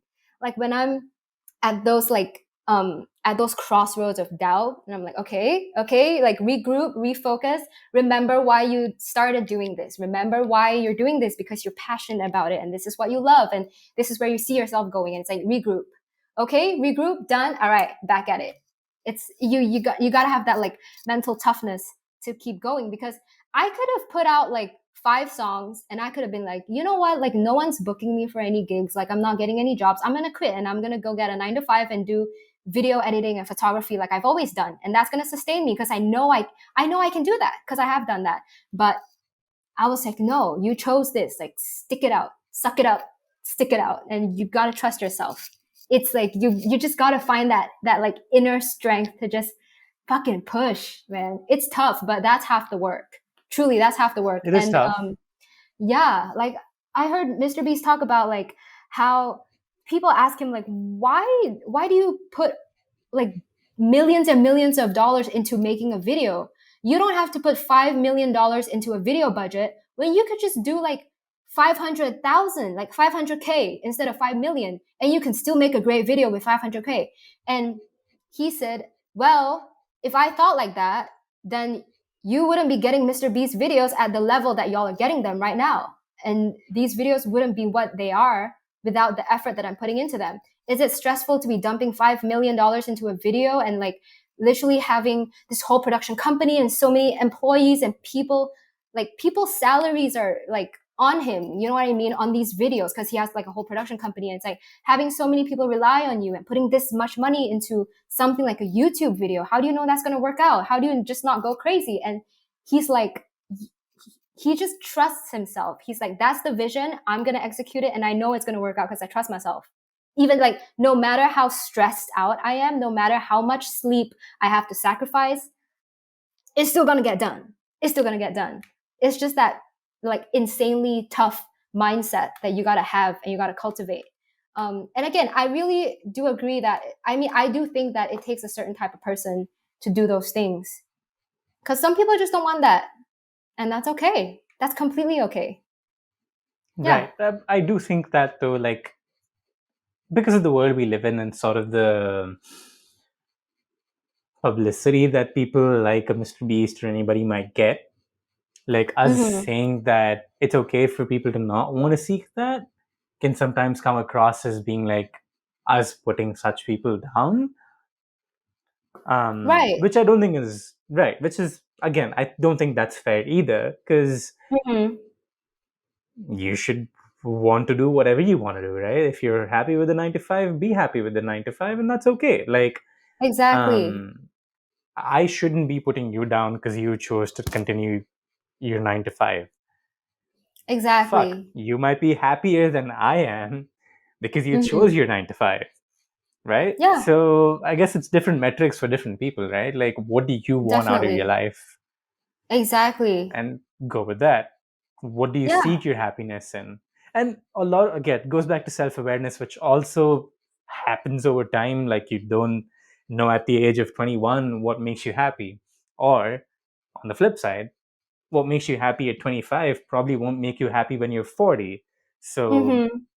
a lot of those things also change, right? So Yeah. um, I It's think it really does case come by down to, case. yep, Yeah. yep, yep, It's yep, definitely case by case. Same thing for career, same thing for like personal happiness, same thing for like relationships. Yeah. It's really case by case. It's like, what are you willing to tolerate and what are you not willing to tolerate? It really comes down to that. Everyone's choices are right, going to be different. And yeah, exactly like you said, like not shaming anyone who chooses to do a 9 to 5 and not shaming anyone who wants to be like a billionaire YouTuber either. It's really like, right, right. what do you want to do? Right. Exactly. Yeah, I think at the end of the day, like, and again, it's not something that I actively do, but it's a thought that's coming to me right now, and I think is important to do, is to realize that as long as someone is putting in the work in some direction, be it in their 9 to 5, or be it in their career of wanting to do music, YouTube, content creation, whatever it may be, as long as Mm-hmm. they're putting in the work and they're trying to aspire to something better or become a better, be in a better place, Mm-hmm. that's okay. Like, support that. Like, you Yeah. don't have to be an entrepreneur to like be revered as a human being, right? Like, Exactly. Yes. if you are just laying in your couch the entire day and not doing anything, then yeah, maybe you need to be pushed a little somewhere to at least put in some effort and to Mm-hmm. try to get something going. But as long as you're putting in the work somewhere, like, that should be supported. Does not matter where it is or what Yeah. it is for that matter. And on the flip side, or I don't know why I keep saying on the flip side, but another thought that came to my mind was sometimes it's okay to walk away, right? Like, Definitely. if you reach the point where you're like, nah, not for me. Mm-hmm. I have a kid at home, for example. I don't. But if someone is Mm-hmm. like, I have I'll a be kid like, at oh my home, gosh, did I miss a chapter? Does Pretty have a right? kid? Like, what did I miss? I haven't seen you in 2 years, dude. Like, you had a kid? Right. You've already pumped out a kid? Shit. It's Nah. That's insane, bro. happened. Like, yeah, Yeah, that would no, be not happening. wild. That would be wild, but that hasn't happened. Yeah. But anyway, um, I think in those situations, right, I wonder, like, and this is a thought that I had recently, and I feel it is your priorities at the end of the day. Like, what do you want, Mm-hmm. and what are you Mm-hmm. prioritizing first? Mm-hmm. it comes down to that. Like, if you're prioritizing your family over not being a present family member, Right. then that's fine. Like, that should be appreciated just as much as, like, Getting a promotion at someone. your job. Right. Yeah, Exactly. exactly. Exactly. Yeah, I agree. Right. So I think it comes down to prioritizing, which again all comes back down to self-awareness. Because Mm-hmm. once you're aware of what you want and know what you want to do, you're able to sort of figure out what you want to prioritize first versus what you want to Yes. prioritize second and third, fourth, and yada yada yada. Right. So yeah, it's, and this is another thing. I think I read it from a post by this entrepreneur named Alex Hormozy. I Mm-hmm. think I I've heard mentioned it of to him. someone I think I've else. heard of him. Yeah. Right. He's blowing up a lot on the YouTube space right now because, yeah, but he's mostly like an entrepreneur and like he's into the content creation business now as well. But Mm-hmm. I don't know if I was mentioning this to someone while I was recording a podcast. So I'm trying not to sound repetitive, but fuck it. It doesn't No, matter. that's It okay. makes That's sense over okay. here. Yeah, it doesn't matter. Yeah. But what he was saying was some, like, we have this impression that once we figure things out, things will be okay. I might be butchering this completely, but it was something along those lines of, okay, you figure this one thing out and that's that. Mm-hmm. But life is just about Solving figuring many problems. things out, right? It's Yeah. the process of figuring out is what life is. Figuring things out is what life is, Oh, I agree right? Like, 100%. Yeah. right. Because you're gonna You have are, problems at any stage in your life. Because when you're starting your career, you're like, okay, how do I find money to like get the ball rolling? How do I get the first initial funding to start my business or whatever it is? And then you get to like the middle point where you're somewhat established, and you're like, okay, how do I scale the business? And then you get to a point where you're established, and now you're no longer underrated, you are rated. So you're like up there with like competition with the big dogs, and you're like, okay, how do I stay in competition? So how, like, it doesn't matter how far you go in life or how far you don't go in life, you are going to have problems. That is just, life is just all about solving problems. And I mean, same thing applies to relationships. Like, some people complain about being single, but then when they get into relationships, they complain about the relationships, like, oh, it's too much work, and like my partner is so annoying, and da da da. And I'm like, okay, but you were complaining about being single, so that's going to have its problems on its own, and being in a relationship is going to cause problems on its own. It's just like, what problems do you want to entertain? What problems do you want to solve? And it's just like, pick your problems. yep, Yeah. yep, yep, yep, yep. Totally, totally, totally. Yeah, Mm-hmm. because I think it's easy to sort of be in this headspace or think that, okay, once I get my shit together, everything's gonna be okay. But Yeah. now I guess I'm starting to come to this realization that you'll never have your shit together.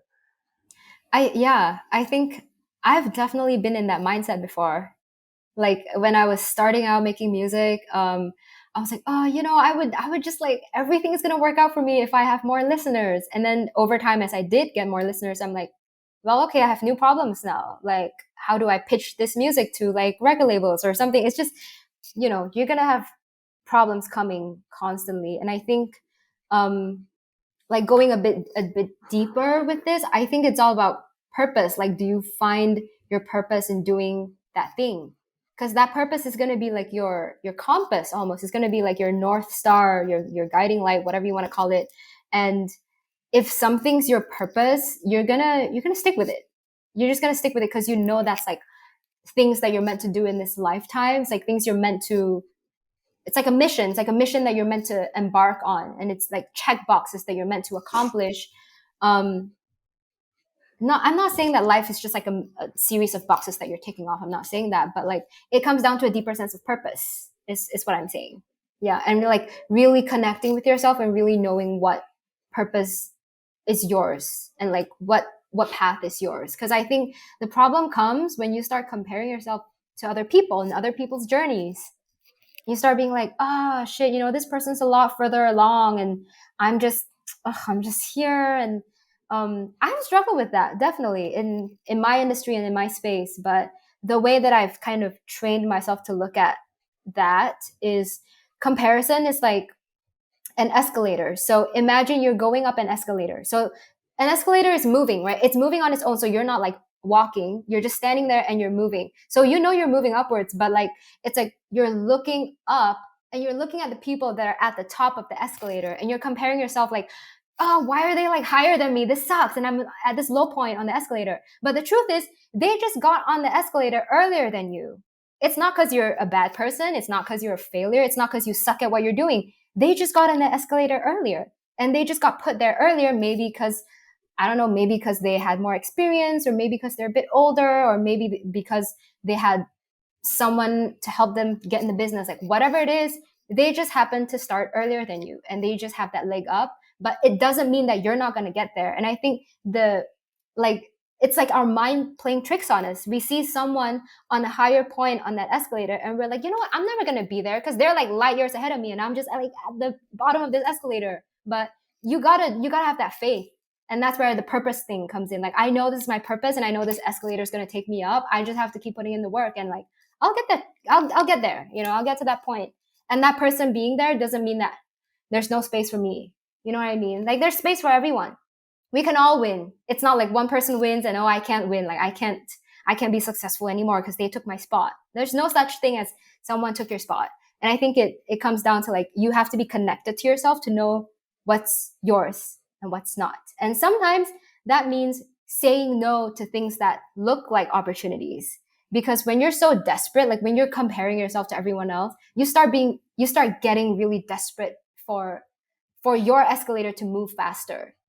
So, like in my case, for example, I had some people like offer me contracts and offer me like some deals here and there. But I looked at those things, and I felt this sense of desperation. Like, should I take these deals? Because I feel like it's going to give me a leg up. I feel like it's going to, propel me further along that escalator, if you will. But then, I took a step back, and I was like, wait, this is not right for me. These deals are not right for me. They're not offering me what I need and what I want at this point. And like, taking this deal might actually do me more harm than it might actually help me. So if I'm like grasping onto straws and like grabbing those deals out of desperation, it's not going to help me move further. It might help me to move, but it's not moving towards my purpose, and it's not what's actually meant for me. So it's like, I turned down some of those opportunities, and I turned down some of those deals.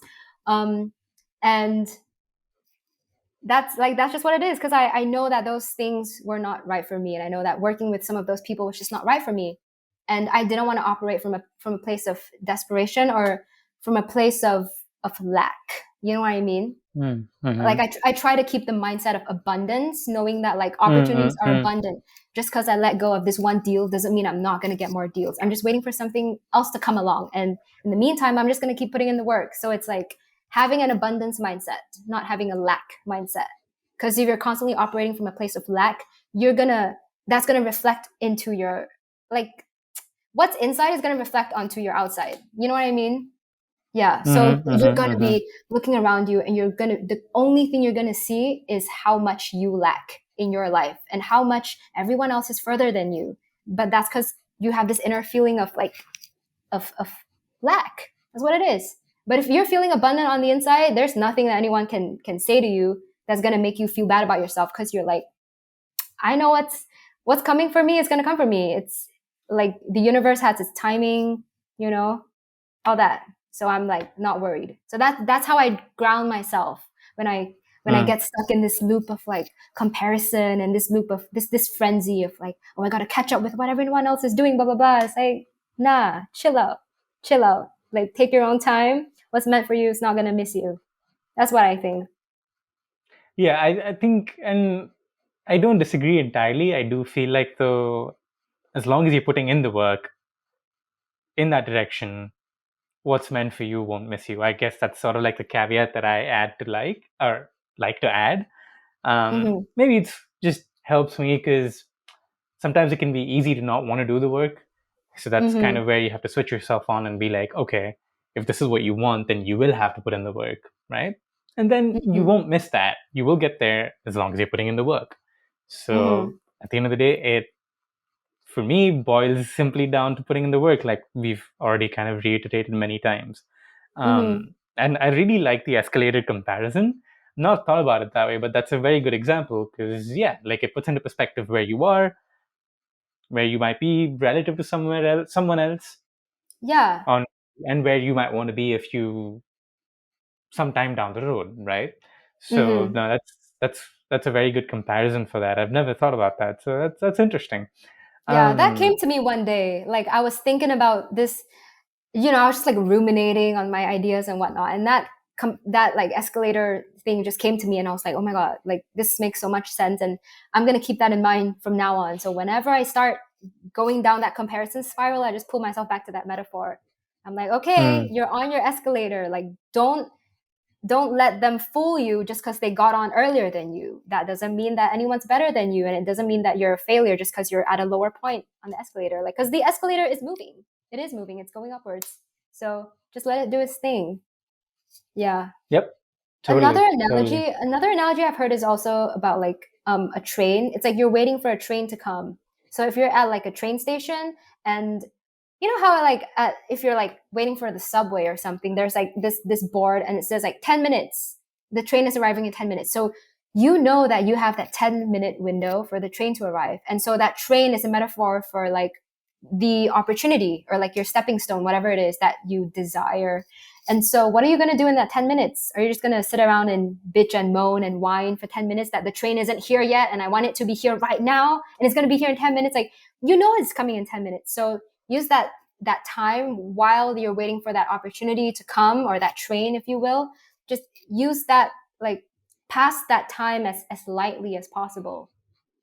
Pass that time as like, how do I put this? Like try to enjoy it. Try to enjoy the process, because it's one thing to like work hard to achieve your goals, but it's another thing to actually enjoy the process, actually like the process.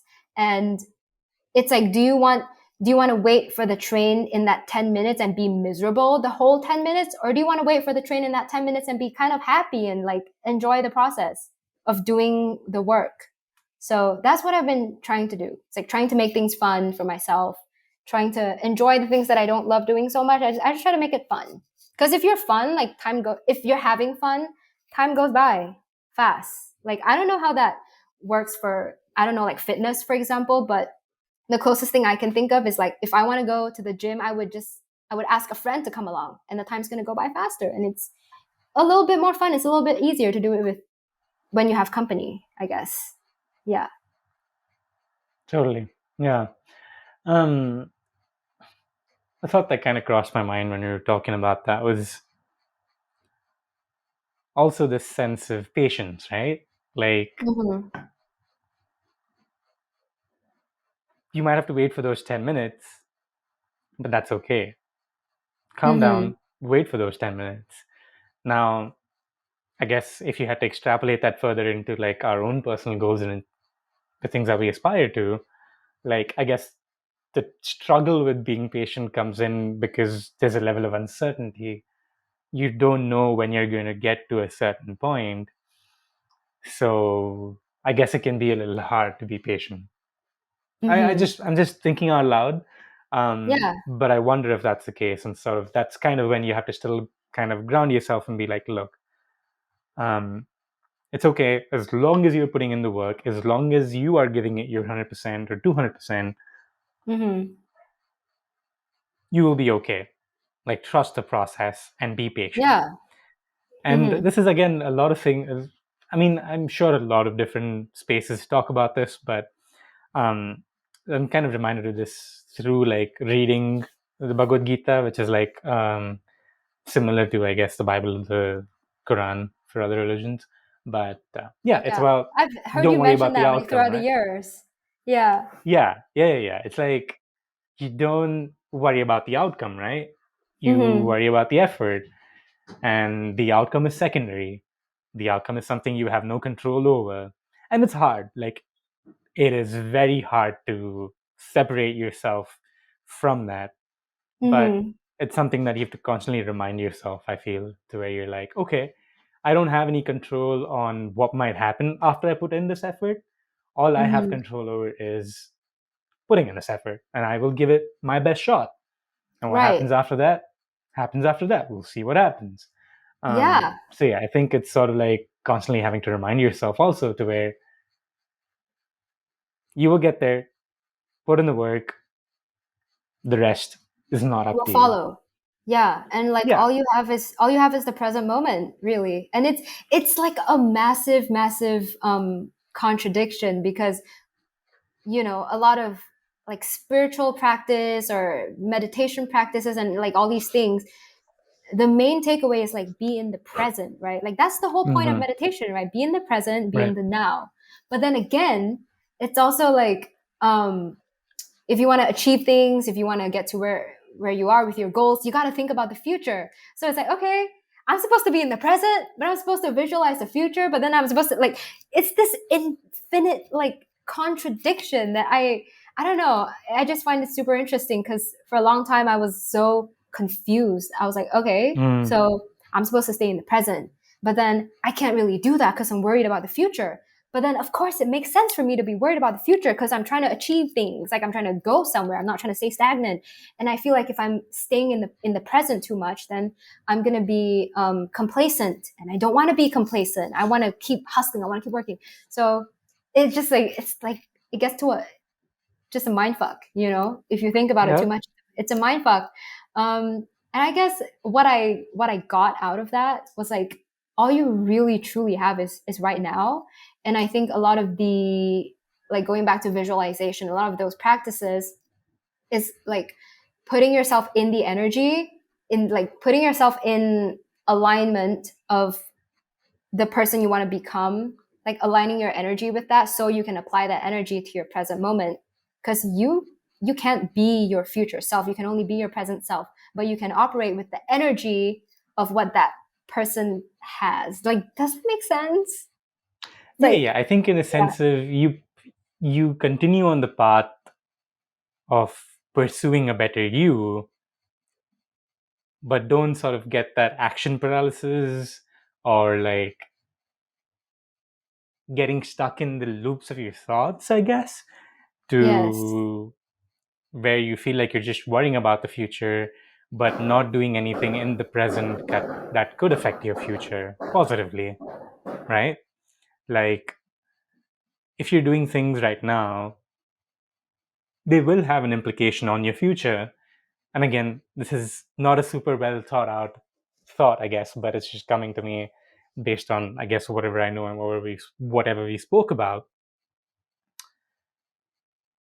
You can put in effort right now to become better down the road, and that's all you can do.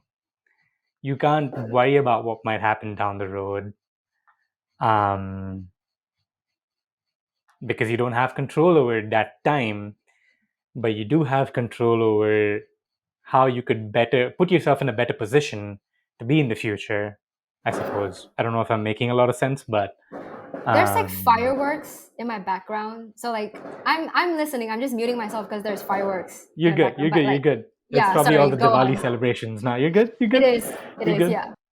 You're good. You're good.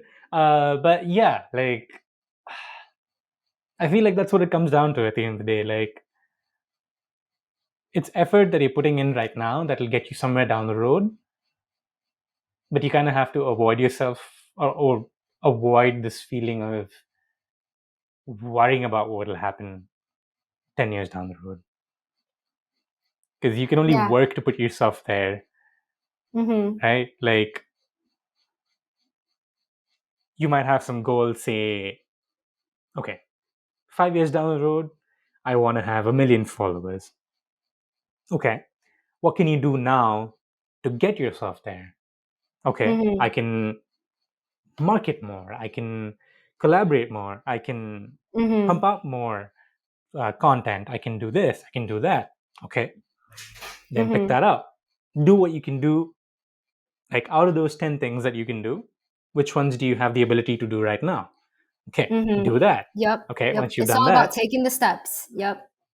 taking It's the all about steps, and taking I steps. think taking the steps and also sort of breaking things down into smaller tasks. Yes. And I know it's easier said than done because it's easy for me to say this, but I struggle with this a lot. So Yeah. it's something that I do need to implement in my own life as well. Um, so yeah, I'm not. Um, what's that phrase that I've thought about before? Anyway, it'll come back to me whenever. But I'm not holier than thou in that I'm not there yet. But these are principles that you've heard about to where you're like, okay, I could maybe try and see how this works and sort of boil it down to be in the present and just work on those things right now, because that's the only thing I have control over. Break it down, break it down, break it down to the most basic level you could, and then you build on it. And I think it's the concept of compounding on things, right? Which um, goes a long way in understanding, because I think we can, because, and it also connects to your initial analogy of gardening, um, and like the seeds and the seedlings and the plants.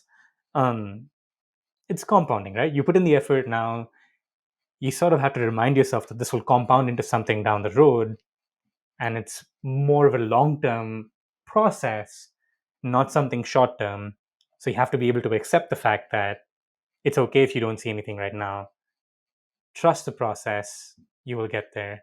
But again, it's easier said than done. It takes a lot of self belief, trust, good people around you, X, Y, and Z, a lot of things to sort of get to that point. It takes so Um, much. It takes years, honestly. Like I said, it took me 3 years to even feel like my seeds were starting to grow. And it's probably going to take me 3 more years to even see like the first tree in that garden. Because like, trees take years to grow. Like if you look at a forest, these trees in big forests are like hundreds of years old, right? Like it really, really takes time. And I think it's almost dangerous to like grow too fast. You know what I mean? mhm. If we're talking in terms of, hang on, let me close the door because like there's noise. Sure, Hang on. sure. While you're doing that, I'm going to fill in really quick to say also that everything is a constant process, I suppose, to where um, you just have to keep working. And again, that's something we've already talked about quite a bit.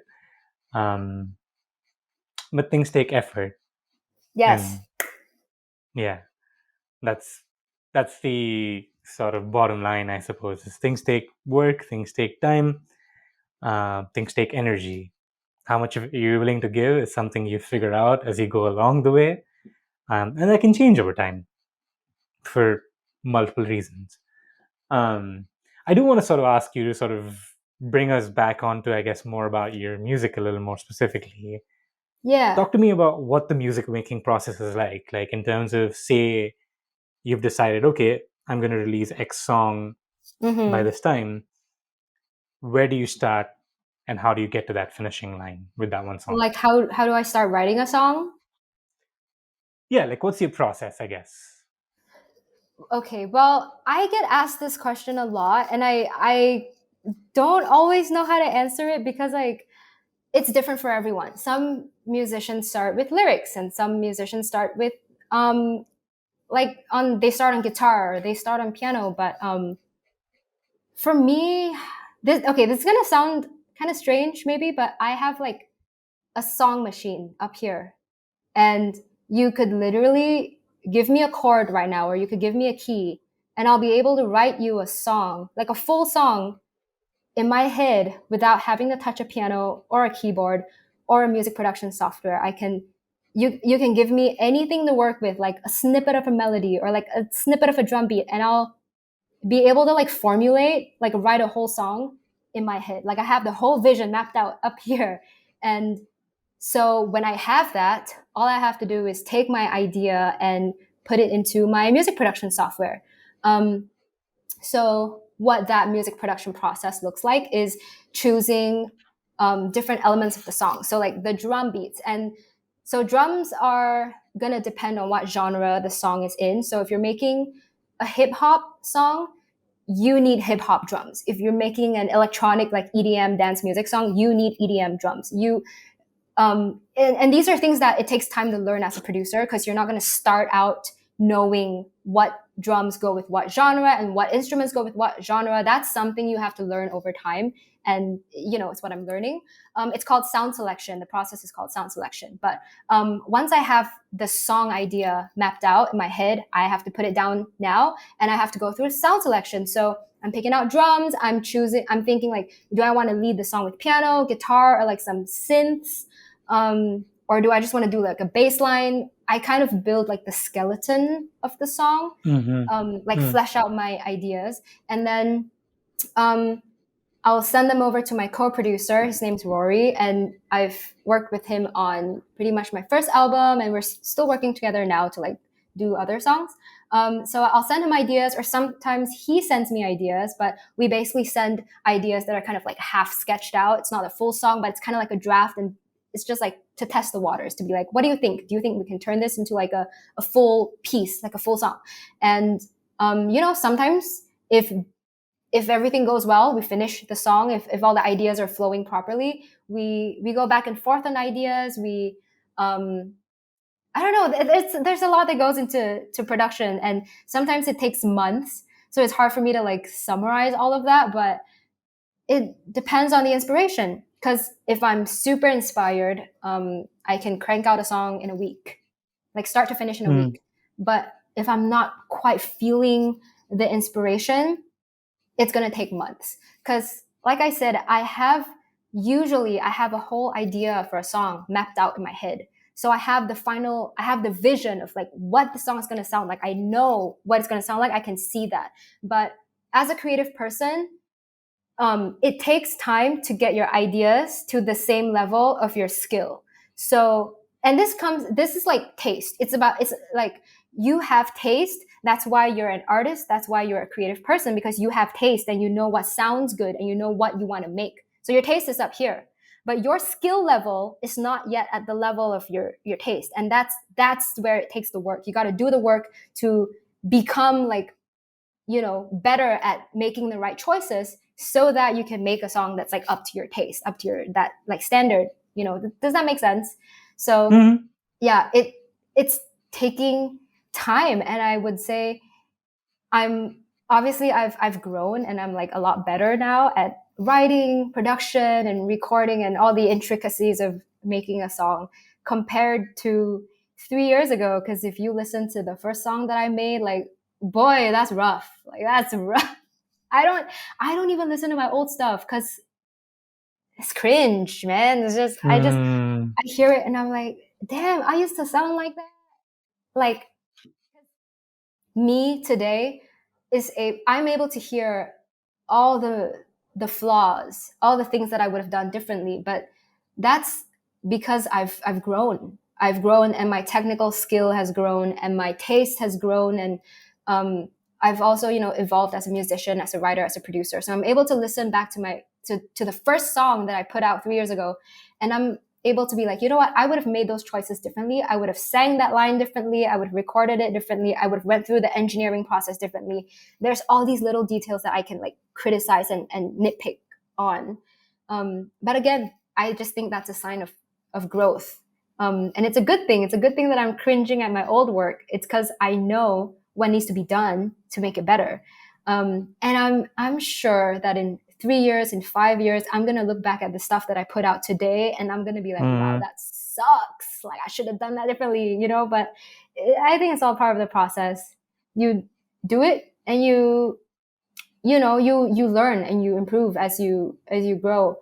And I don't think I'm ever going to delete any of my old work, even though I've thought about it. I've had times where I listen to my old catalog and I'm like, oh God, like I just want to erase this off my Spotify. It sounds like dog shit to me. I hate it. Like, ugh, gross. I think about deleting it. I really do. And then I'm like, no, I don't think I want to delete it, because it reflects, like, it shows where I was at that point in time. It shows the level of skill and the level of like, it shows the level that I was in like 2019 and 2020 when I made those early songs. And Mm. I think for other people as well, for people that listen to my music, I think it's nice for people to be able to see how far you've come, for people to be able to see, like, she started out making these scrappy ass songs and they weren't really that good, but you know you can really achieve growth if you just keep going. And that's why I don't want to delete any of my old stuff. I just want to leave it there so my listeners can kind of like grow along with me, and they can like see my growth the same way I can see my growth. And I think that's a cool process, because yeah, people, I think in today's day and age, people don't just want to see a polished, perfect, finished product. They want to see how you got there. They want to see your humble beginnings. They want to see how you started. They want to see how you were like scrappy and struggling and like finding the bits and pieces to make it work, and how you got to where you got to. So yeah, I leave all my old stuff up, like on my Instagram, on my Spotify. I don't delete any of like my old music or my old posts or anything like that. I just leave it all there because I think it's part of the journey, even though it's embarrassing and it's cringe and I don't look at it, but it's just I'm gonna just leave it there. It's part of the journey. For sure. And that's awesome that you feel that way. Because, yeah, I think it's very easy to sort of get in the mindset of, oh, like, get it out of here, don't want to see it anymore. But no, I'm glad that you were able to do that because, like you said, right? I mean, not so much from the perspective of what it is for other people, but from your own perspective also, I think it's a trajectory that you can observe to where you realize that, okay, I have grown so much. It could also be something that you can use to, what's the word I'm looking for? Um, Remind yourself that, I've grown before and I can still continue to grow, kind of thing. Mm-hmm. Like a sort of affirmation of sort, again, to know that, okay, I'm putting in the work. I was at level 0, I'm at level 3 now, I can get to level 5 if I Mm-hmm. continue to put in the work and add those extra skills that I've learned now, and sort of, again, compound those things, I suppose. um, Mm-hmm. yeah, For sure. uh, Yeah. for sure, for I sure. think a We've been going for growth two curve. hours. Go Oh ahead, go ahead, gosh. Wow. go ahead. You're good. You're good. No, Go I ahead. was gonna say like a growth curve. It usually looks like this. Like it's gonna look flat at first, and then it's gonna go up a little bit. Like it's gonna jump up, and you're gonna be like, "Oh wow, I see growth," and then it's gonna be flat again. It's gonna be flat, and then you're gonna be like, "Shit, I'm stagnant. Like I'm not growing." And then it's gonna bump up again and again and again. And then as time goes on, like I'm sure we've all seen those. Like it takes like 10 years to make an overnight success type of thing. Like it really does take 10 years to Yep. like get that huge boost. And right, I had this thought, this unfinished thought from just now. I was saying Mm. like it's dangerous to grow too fast. Mm-hmm. It's dangerous to not build a foundation. And yeah, I just want to expand on that because I think in today's day and age, everyone is so impatient to just like grow. Everyone's like, I want to be successful now. I'm seeing um, people in their 20s who have massive success, and like we are in our 20s, and it's easy for us to be like, I want to be just like them. I want to have it all figured out right here, right now. I want to be successful right now.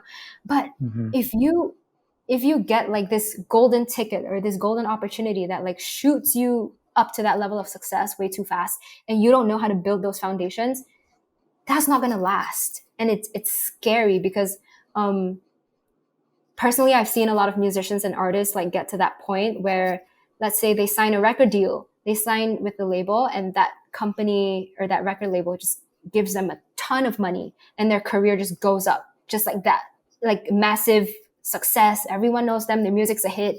But contracts don't last forever. Contracts last, I don't know, maybe like 5 years or 7 years, whatever it is. And once that contract is over, they just like get dropped.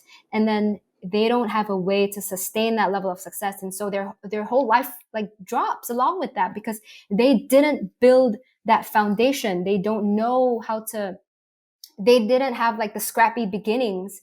They didn't lay down the cement and like build the house brick by brick. They just walked into the house already built.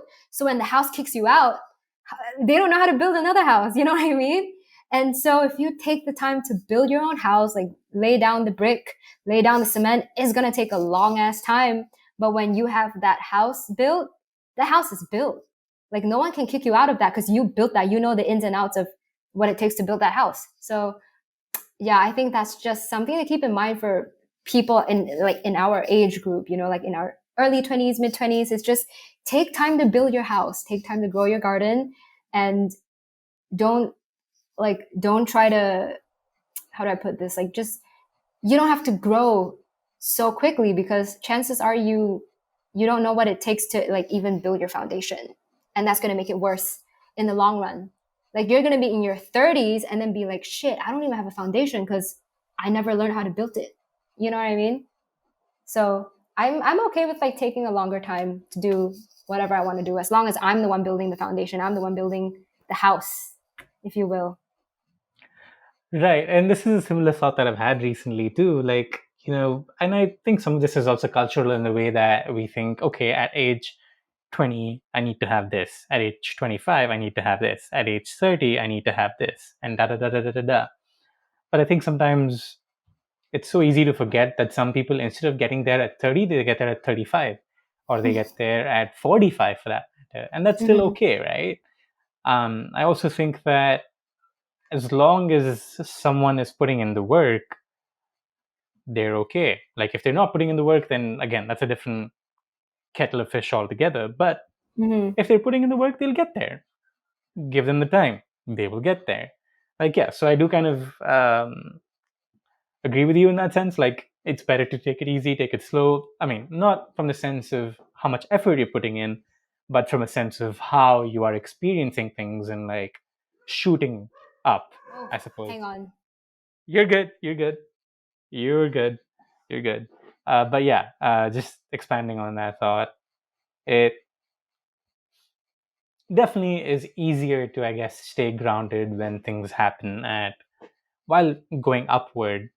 I was just saying, like, it definitely helps when things are going upward, but at a steady pace Mm-hmm. and not at like an exponential pace where all Mm-hmm. of a sudden you're successful and famous, and now you're like, oh, how do I navigate this? How do I Right. figure this out? How do I figure that out? I mean, you will still have those moments even if you're growing steadily, but you're better Mm-hmm. equipped, kind of like you said, you're better equipped to deal with To those make the things. yeah, and you're better equipped to make the right decisions and not just like have someone else like pull you along by the nose, which can be dangerous, especially for like young people who like don't really know what they're doing and don't know what kind of financial decisions they're making. And it's just like you gotta learn from the ground up. Like build that Mm-hmm. foundation, whatever that foundation is. Everyone's career looks different, but yeah, build that foundation is what I would say. Right. Yeah. Mm-hmm. No, and I'm glad that we've kind of come full circle in some sense because we started off talking about the foundation and now Oh my we've come gosh, back to the yeah. foundation. Yeah. So I guess we could sort of tail off into, I guess, the sunset of this episode, if you will. But if you want to talk about this, if you're comfortable, what is what does that house look like for you? Like, what is the future, or what is something that you aspire to? Or Mm-hmm. if you don't want to explore that, maybe you could explore for the people listening and watching. What are Mm-hmm. you doing right now to get there?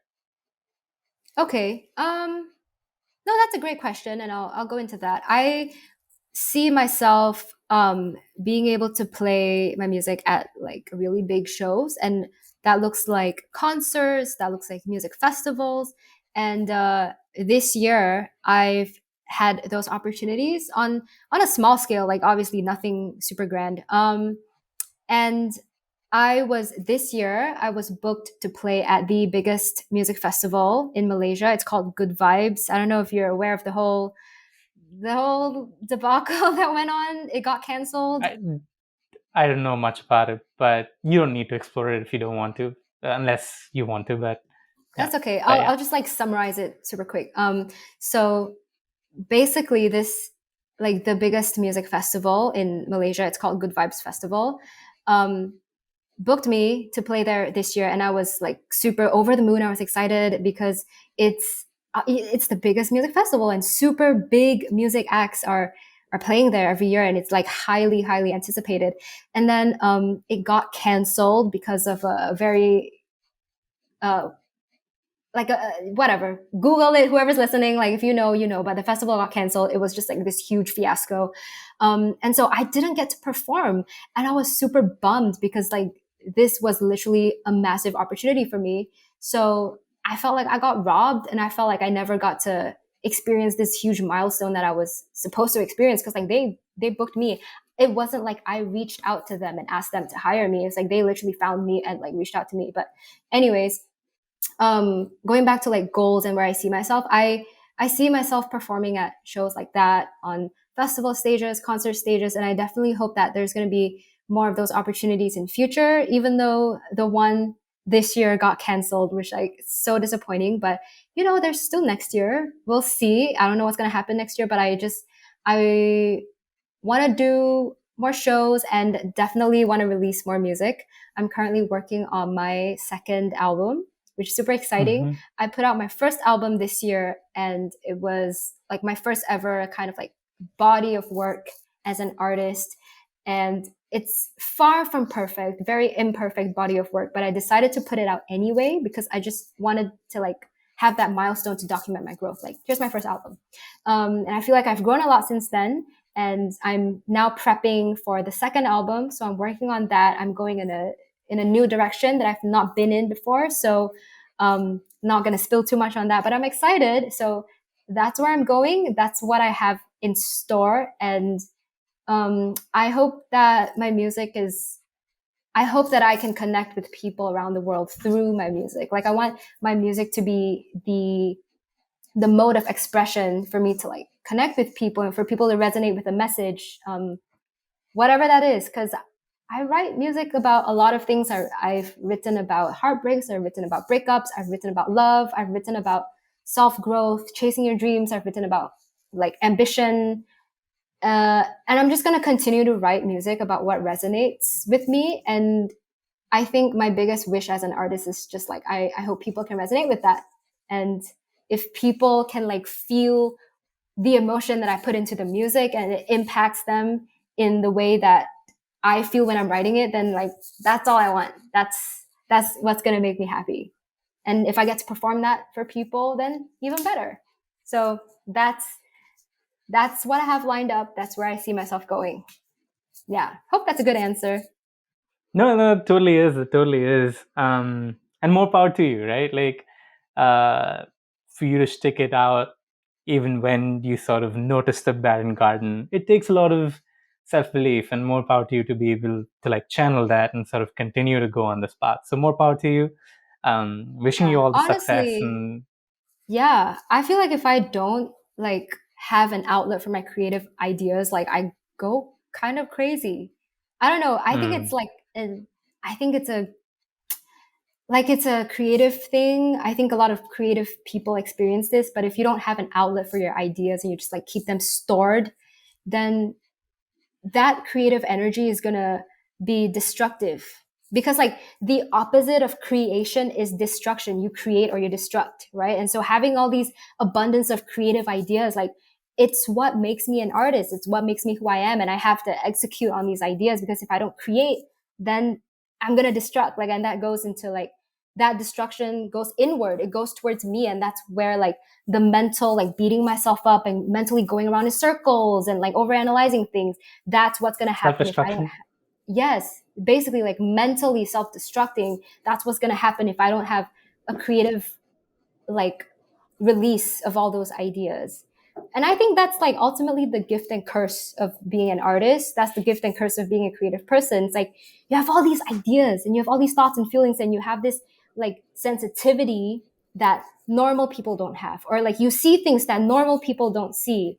Um, and you need to express it somewhere, because if you talk about it to someone, they might not get it, because they're going to be like, what are you talking about? Like, you're crazy, but you have these sensitivities for a reason, and you have to express them creatively, whether it's in music, whether it's in writing, it's in dance, poetry, painting, like whatever your art form is.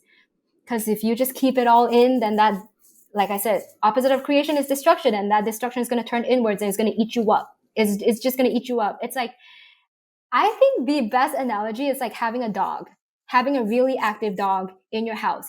If you don't walk the dog, if you don't play with the dog, if you don't train the dog, it's going to shit everywhere. It's going to chew the couch. It's going to eat your shoes. Like, if it doesn't have an outlet for all that energy, and if you don't direct that energy in a productive way, it's going to start destructing the house. So that's how I look at it. It's just like, as much as I love, music and continue to do it, I think going back to what you said, like you said, more power to you for like sticking it out and continuing to do it. I felt like in some ways I don't have a choice. Like, I kind of I have to stick it out. Mm, I have to keep doing it, because if I don't do that, the opposite is like self-destruction mentally, and like that's not a healthy mm. place to be in. So yeah. I don't know. And I that's guess where I would sanity say lies like, in some sense. Oh, sorry, go ahead. no, sorry. What did you say? I didn't catch that. I was just saying, like, no, no, no, you're good. I was just saying, and that's where your sanity sort of lies in sort of exploring your creativity that way.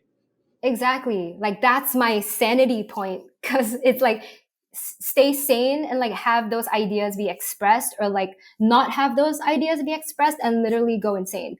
Um, and like I said, I know this might sound weird to some people, but I truly believe that like having a creative mind or like being an artist, you don't really have a choice. You have to express those things because personally for me, I don't think I could stay in a job or in an environment that doesn't give me the room to express myself creatively, whether that's a 9 to 5 or even if it's a job that's paying a decent salary, for example. Because I just had this conversation with my brother and we're very different people. Like I'm like the artsy one of the family and he's like he's studied in med school, he's like a doctor and he's super into finance and like all these things, so we're like polar opposites. And he said to him a job is a job, a career is a career, a 9 to 5 is a 9 to 5. If he's at a job that pays the bills and he's getting a good salary, he's happy. He don't even have to like the job, he doesn't even have to like what he's doing, but as long as he's getting paid for what he's doing, he's like, all right, pays my bills, I'm good, I'm making good money, I'm happy. But for me, I just think that would be like the epitome of my misery. Because even if it's paying me good money, I'm like, my brain doesn't want to be here. I have all these like artistic ideas and I have like this melody running in my head and I have just like these things I want to express. And it's like, this job is not letting me do that. Like I'm going batshit insane, sitting here doing this thing, but my brain just wants to go somewhere else and like be creative. So I think that's the distinction that I've made recently. I've realized that like, there's really different kinds of people in this world. And like we talked about this earlier, some people just want to do like a stable job, a 9 to 5, and some people want to go batshit insane on like whatever creative pursuits or something else. And it's all about what kind of person you are and like how you're built. Because going back to what I said about my brother, to him, if it pays well, it pays well. But for me, it's like even if it pays well, I'm not going to stay there because that's like mentally the death of me. You know what I mean? So that's why I say I really don't have a choice in that sense. Yeah. I think it's just like my calling, honestly. Yeah. Awesome. Awesome. Well, good luck to you for what lies ahead. I am a Thank little you. curious about the good vibes thing, so we'll talk about it after the call. But Yeah, sure. yeah, good luck to you.